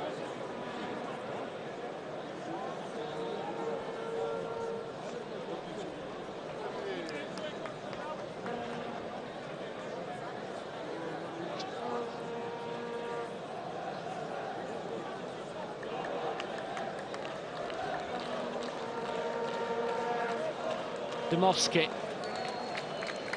Well, two ends of this ground are a building site, and an extra few P for the metre may be needed. Dymowski did well to keep it in. Suddenly, actually, the passing's improved. Should have happened a long time ago. Moisov. Dymowski. And again, Moisov.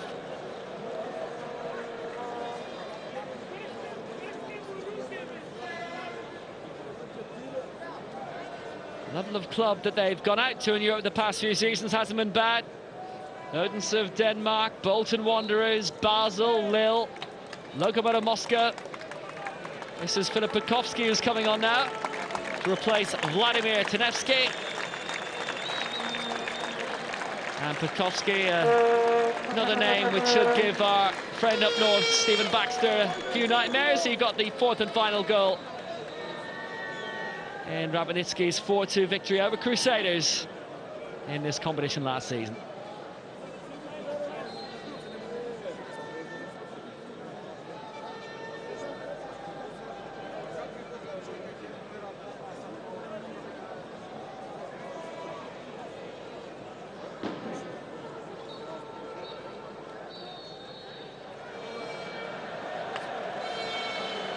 "13 minutes away from the real final whistle. The home desperation's getting worse.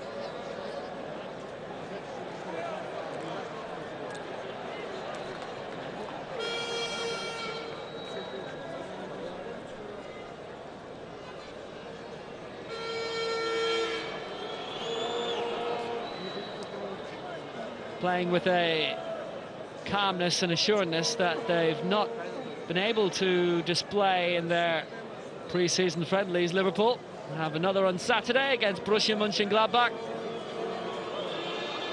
Been a real up-and-down side in the top two divisions in Germany the past 10 years. Days of glory European finals, one of which was against Liverpool, firmly behind them now. One more tie against Macedonian opposition at Anfield in 7 days' time, which we'll have for you live. And then the big stuff begins. Juicy opening weekend tie against Arsenal.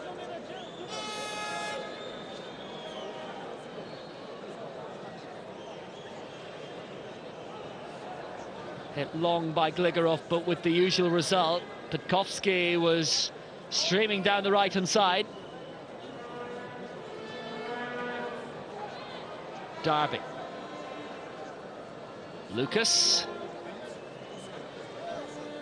On by Jay Spearing. Martin Kelly's had a big part to play in this game down the right wing,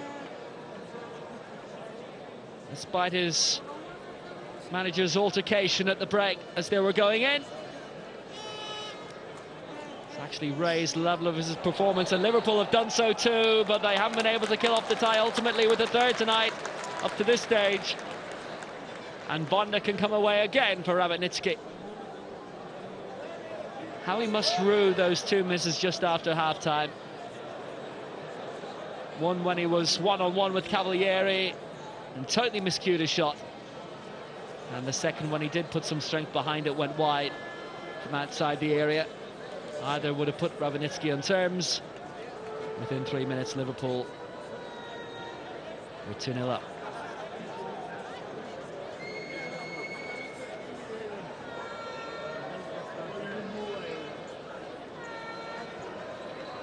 Dimofsky, lovely 1-2 with Bonda. And the less said about the follow-up, the better. Fabio Silva. Dimofsky. Not a bad cross. Away by Skrtel.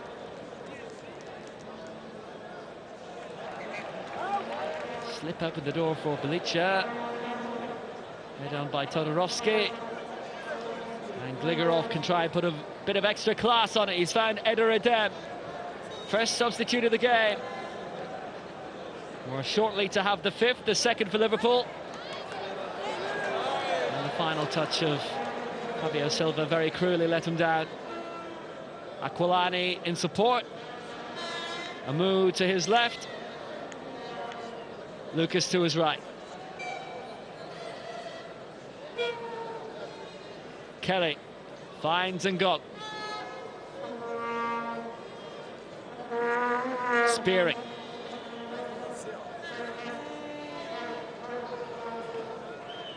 And this time Kelly's decided to go for the jugular. No one in the middle to test Gatanov. Able to flick it away as Laurie Dallavella continues to wait on the touchline. Latest man to arrive on the field for Liverpool.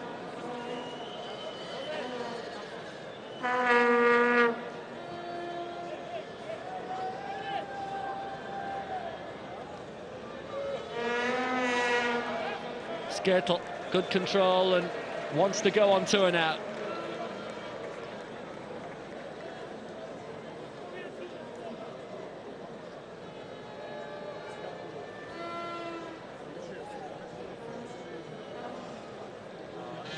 Aquilani. Amu. Content to pass, but suddenly Aquilani will have an idea of a shot. Never really tested the goal of Martin Bogatanov, and it's a double change. And that was Aquilani's last shot in anger of the game. He's withdrawn with 8 minutes to go. Laurie Dallavella and Nathan Eccleston, the two men to come on. Dallavella is the Finnish under-19 international, who may be declaring for the country of his father, Italy, as the name might just suggest. Maybe an international colleague one day of Alberto Aquilani. Is quite a tale. Italian father, former traffic policeman back in Italy, then moved to Finland and is one of the big mushroom impresarios in that country. Do love their mushrooms in Finland, a lot of mushroom farms. His father wants him to play for Italy, and he's turned down an invitation to play for the Finnish under-21 side, which has earned the ire of the senior national manager in Finland, Stuart Baxter. There will be more in this tale. There's a lot of interest around Europe in Della Valle, and most particularly from down the road in Chelsea.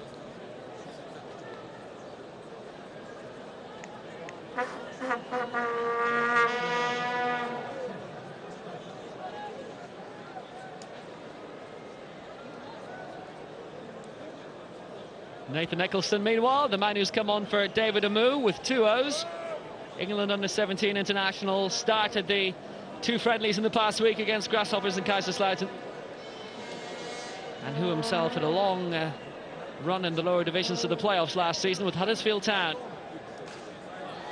Vonda, good move, good ball for Pekowski, and Cavalieri pounced. But for most of the 84 minutes, despite the odd glimmer from Rabotnicki, it has been no contest.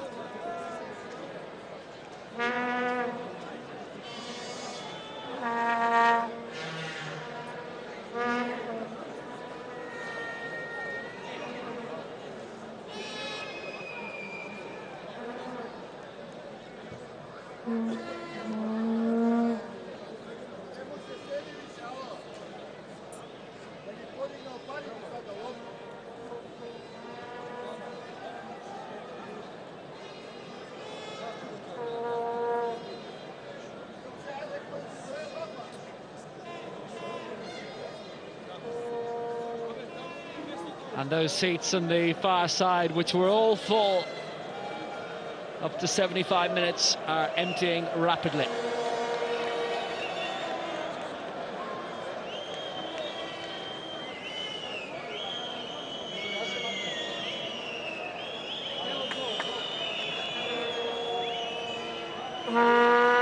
Dymowski. Last touch was Stephen Darby's. Just the 1 league appearance for him against Tottenham, 2-0 victory last season.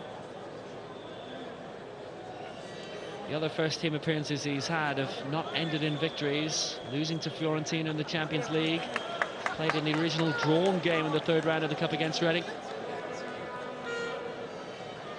But his night will finish with victory this evening.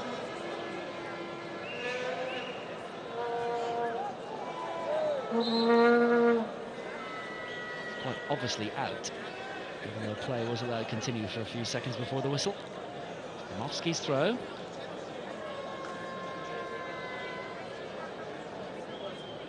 Biggest wins in Europe for Rabotnicki have been against Debrecen, who we saw in the Champions League last season.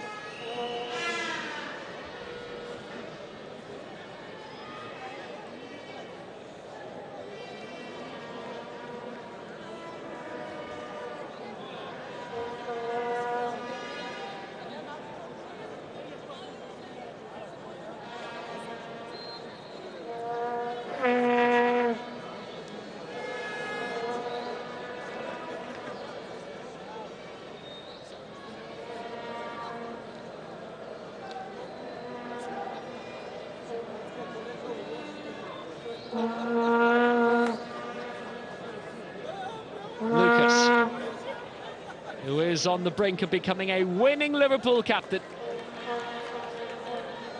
Steven Gerrard will be back soon, though. But it is a position of comfort for Liverpool in such a stage that they can rest even more if they wish to in the second leg. And still not be terribly worried about it blowing up in their faces. Moisov's been fouled and injured. And a quick free kick, which has been absolutely, totally and utterly wasted. They haven't had too many good opportunities in the game, Rabotnicki, but when they've had, they've absolutely wasted them.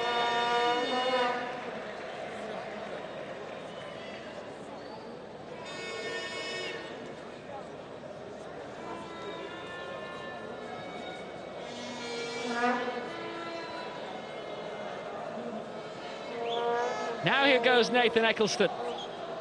Support from Ngog, who's still on that hat-trick.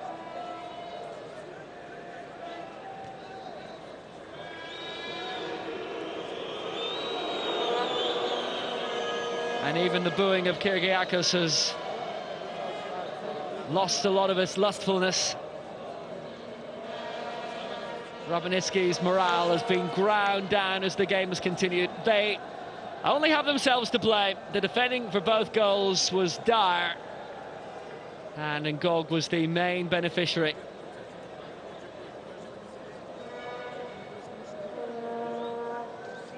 Here's Laurie Dallavella.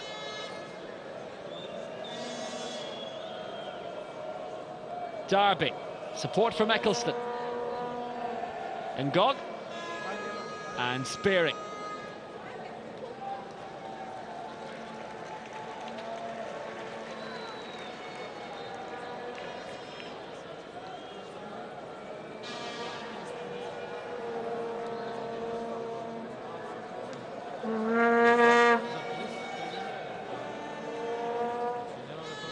Ngog was engaged in a bit of pulling up of socks, which Rabotnicki really ought to have done, having gone 2-0 down.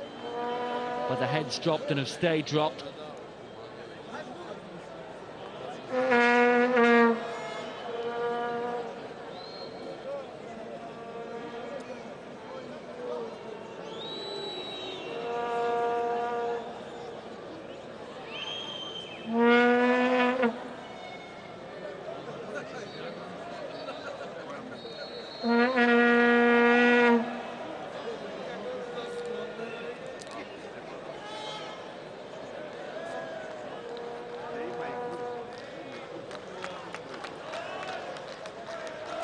Liverpool throw, good position.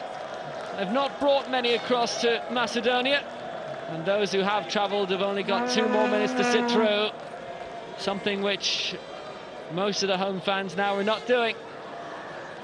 Liverpool have done their job. Dallavella supporting the overlap from Derby, and here he goes. Couldn't keep the ball in play though.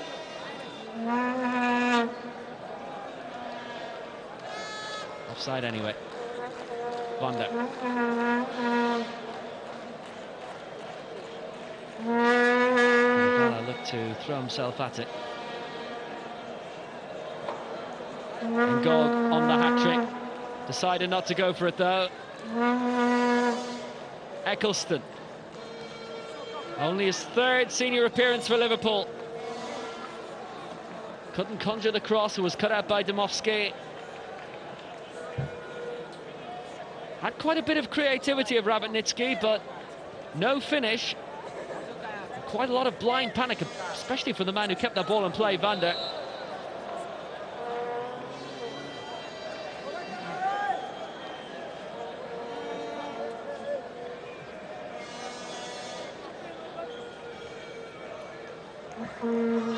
Just a clip from Nathan Eccleston. Causing temporary pain on this hot and humid night for Granch Dymowski. Most of the pain will be internally though.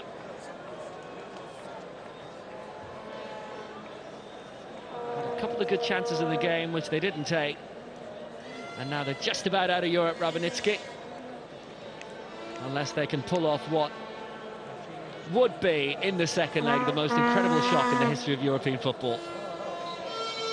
They've been beaten tonight by 2-0. Liverpool have done their job. A brace from David Ngog, a goal in either half. 16 minutes into the first, 13 minutes into the second, and all set up for the return at Anfield in 7 days' time. Rabotnicki 0, Liverpool 2.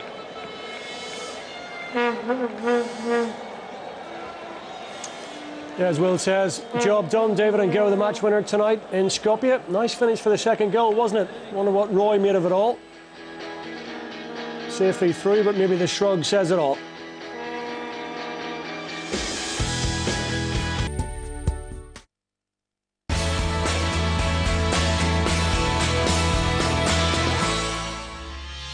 In June 2000, a young Kenny Miller signed for Rangers.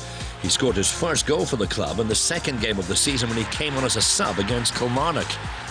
10 goals for Miller that season, 5 of which came in a 7-1 thrashing of St Mirren. But competition for places at Rangers became fierce, and Advocat deemed Miller surplus to requirement. The striker made history when he signed for Celtic in 2006, becoming the only player in SPL history to cross the Old Firm divide. Ironically, his first goal for the club came against the boys in blue. Despite transfer rumours in the summer of 2007, Miller remained with the Hoops, scoring 2 goals against Aberdeen at the start of the new campaign. But rumour became fact on the last day of the transfer window when he signed for Derby County. A jury was once more as deja vu hit in June of 2008. It was Miller time again in August when his first 2 goals for the club came against previous employer Celtic. And so he remains on the blue side of Glasgow. Well, for now.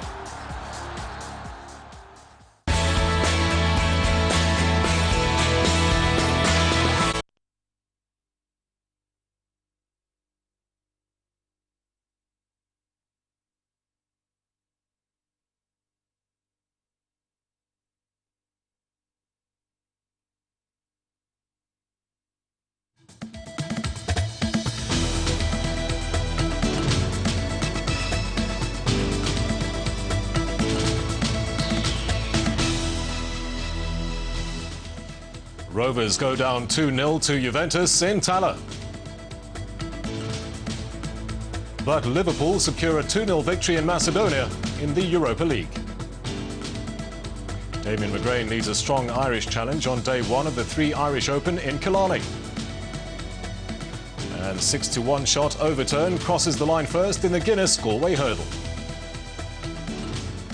What's coming up on the show, including the latest from the European Athletics Championships in Barcelona, and our F1 commentator Declan Quigley will be chatting about last weekend's controversial Ferrari 1-2 in Germany. But we start with events in Tala, and Shamrock Rovers face a tough return leg in Italy as they were defeated by Serie A giants Juventus by 2-0. Rovers got off to the worst possible start after just 3 minutes when Amari played a clever 1-2 and rolled the ball past keeper Alan Manis. Juventus had the lion's share of the play, but at the start of the second half, Rovers' Dan Murray had a great chance to level the scores, the Hoops captain heading just wide from Thomas Stewart's cross. Flashes just wide, so close for Dan Murray. In the 58th minute, Amari could have sealed the win for Juventus, but he was denied by the width of the post, and the ball bounced to a grateful Alan Manis. Rolled it off the woodwork, and a let off for Shamrock Rovers. However, Amari would not be denied in the 75th minute as he headed home from Marco Motta's cross, the post this time helping the ball into the back of the net. Rovers had a chance to make amends as Billy Dennehy's cross fell to Robert Bailey, but he blasted wide. The second leg will take place in Modena next Thursday. Former Republic of Ireland manager Brian Kerr was in studio a short time ago, and he thinks Rovers can take a lot from tonight's performance. You know, it's a spectacular turnaround for Rovers given the situation they were in recent years. They've had so many years out of Milltown, going back to, I think, 88, 89, that period when they moved into Talca Park initially, and it bounced around between the RDS Stadium and Talca Park, Richmond Park, the Morton Stadium, and to have got into the stadium in Tala eventually after a long battle and a few twists and turns, they've got there. And Michael O'Neill has built the team steadily. The reality of tonight, that they did fantastically well. I was at the first game against the Israeli side, and they got a draw, and people were disappointed they didn't play so well. I felt they could win out there. I didn't think the Israeli team were fantastic. That was a great win. Tonight, they're moving into a different class altogether. Rovers are a part-time outfit still. I don't know if they intend change. The climate in the League of Ireland seems to be changing away from the full-time to part-time thing, unfortunately. And we've seen the results of that this year, and that was my fear. Now, Liverpool were also in action in the Europa League qualifiers away to Rabotnicki in Macedonia. And they came out comfortable 2-0 winners thanks to a brace from David Ngog. Here's the best of the action. David Ngog, a man who this time last year had a different pronunciation, but then he was French, now he's Cameroonian. And now he's on the ball, he's going to score! First goal of the season for Liverpool. It's David Ngog.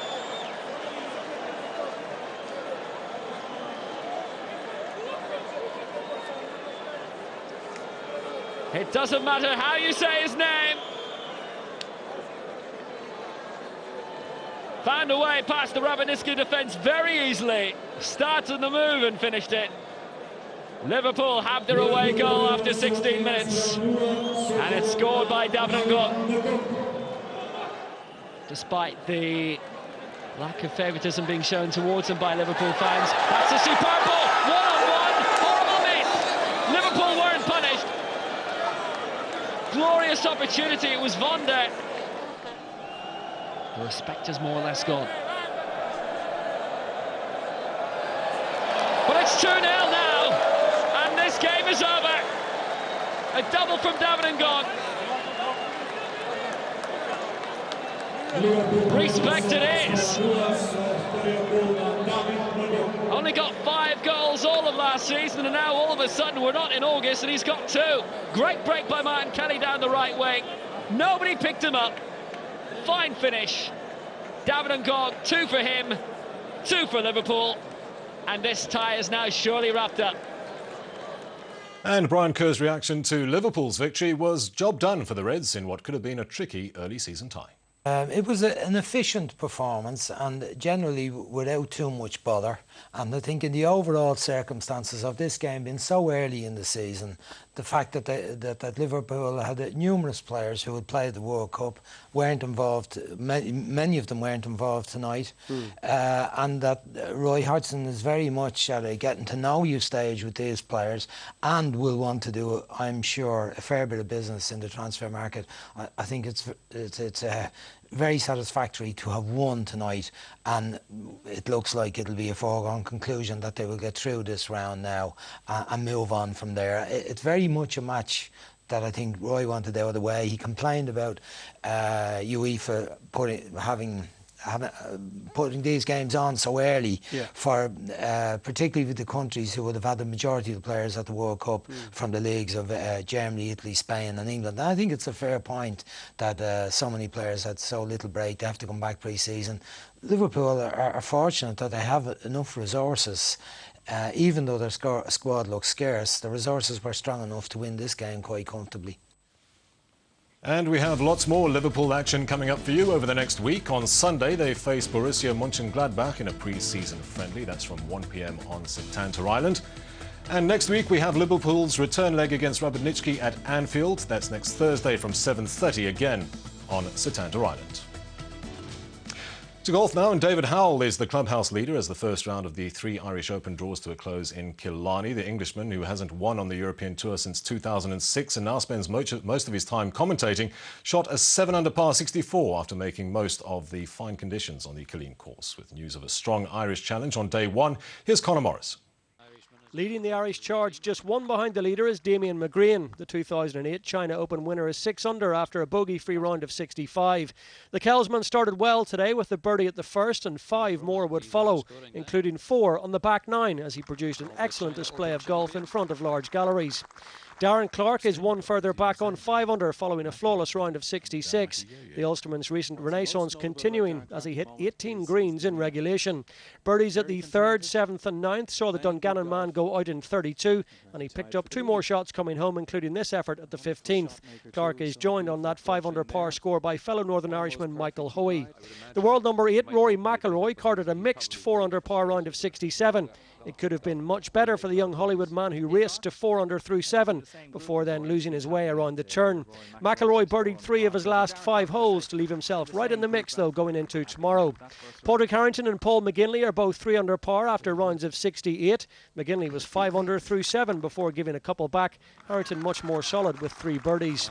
Despite a double bogey 6 at the 11th, Graham McDowell is 1 under going into Friday, while the defending champion Shane Lowry endured a tough round today, eventually signing for a 3 over 74. But spare a thought for Robert Rock, the man Lowry defeated in a playoff last year.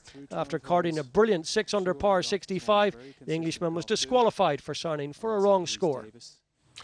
Horse racing now, and it was a British win in the feature race on Ladies' Day in Galway. A 6-to-1 shot overturn claimed victory in the Guinness Galway hurdle for trainer Donald McCain. The fashionistas were out in force for Ladies' Day at the Galway races as the punters studied the form on and off the track. The 150 gave jockey Paul Carberry a win in the first race of the day as he steered Chicago Grey home at 4-1, while Barry Geraghty piloted Boy Michael, the 4-1 joint favourite to victory in the St James's Gate Novice Chase. In the Guinness Time handicap at 3 o'clock, Lutteral Lady was awarded the win at 9-2 after a steward's inquiry, while in the 3:35 apprentice jockey Ben Curtis rode the John Knox trained Smart Striking home at 5-2. Niall Slippers Madden claimed the signature novice hurdle on 7-1 shot Persian Gale. The racing highlight of Ladies' Day was the 450 Guinness hurdle with €250,000 in prize money up for grabs. AP McCoy was an early casualty as 7-1 shot Lethal Weapon took a tumble, but horse and jockey were fine afterwards. Rounding the final bend, it was Graham Lee who was powering through aboard Overturn. Despite almost fluffing the final jump, he kept his cool to claim the Guinness Galway hurdle, having led the race from the start. So the Donald McCain trained Overturn takes the win at 6-1. Bahrain Storm came second at 8-1. Favourite Dear Ar came third at 4-1, and Sleeve Arda finished in fourth place at odds of 9-1. So as the ladies in red head away for the day, let's hope the punters will be back in the black as the festival continues into the weekend. Back to soccer, and after weeks of uncertainty and speculation over who will be appointed manager at Fulham, Mark Hughes has taken over the reins at Craven Cottage. Hughes has been out of work since being sacked by Man City in December last year. The Welshman replaces Roy Hodgson, who left Fulham earlier this month to take charge at Liverpool. Hughes' first game in charge will be a trip to Fratton Park on Saturday to watch a pre-season friendly between Fulham and Portsmouth. Manchester United's American owners have been given a stamp of approval by manager Alex Ferguson. The Glazer family has been accused of running up huge debts, leading many of the club's fans to call for a takeover. Ferguson, though, says he has no problem working for them. He was speaking during the team's tour of the States, where they last night beat the Major League All-Stars 5-2. Debutant and Mexican international Javier Hernandez scored the final goal of the match. Darren Gibson and Tom Cleverley got one apiece, while Federico Macheda netted a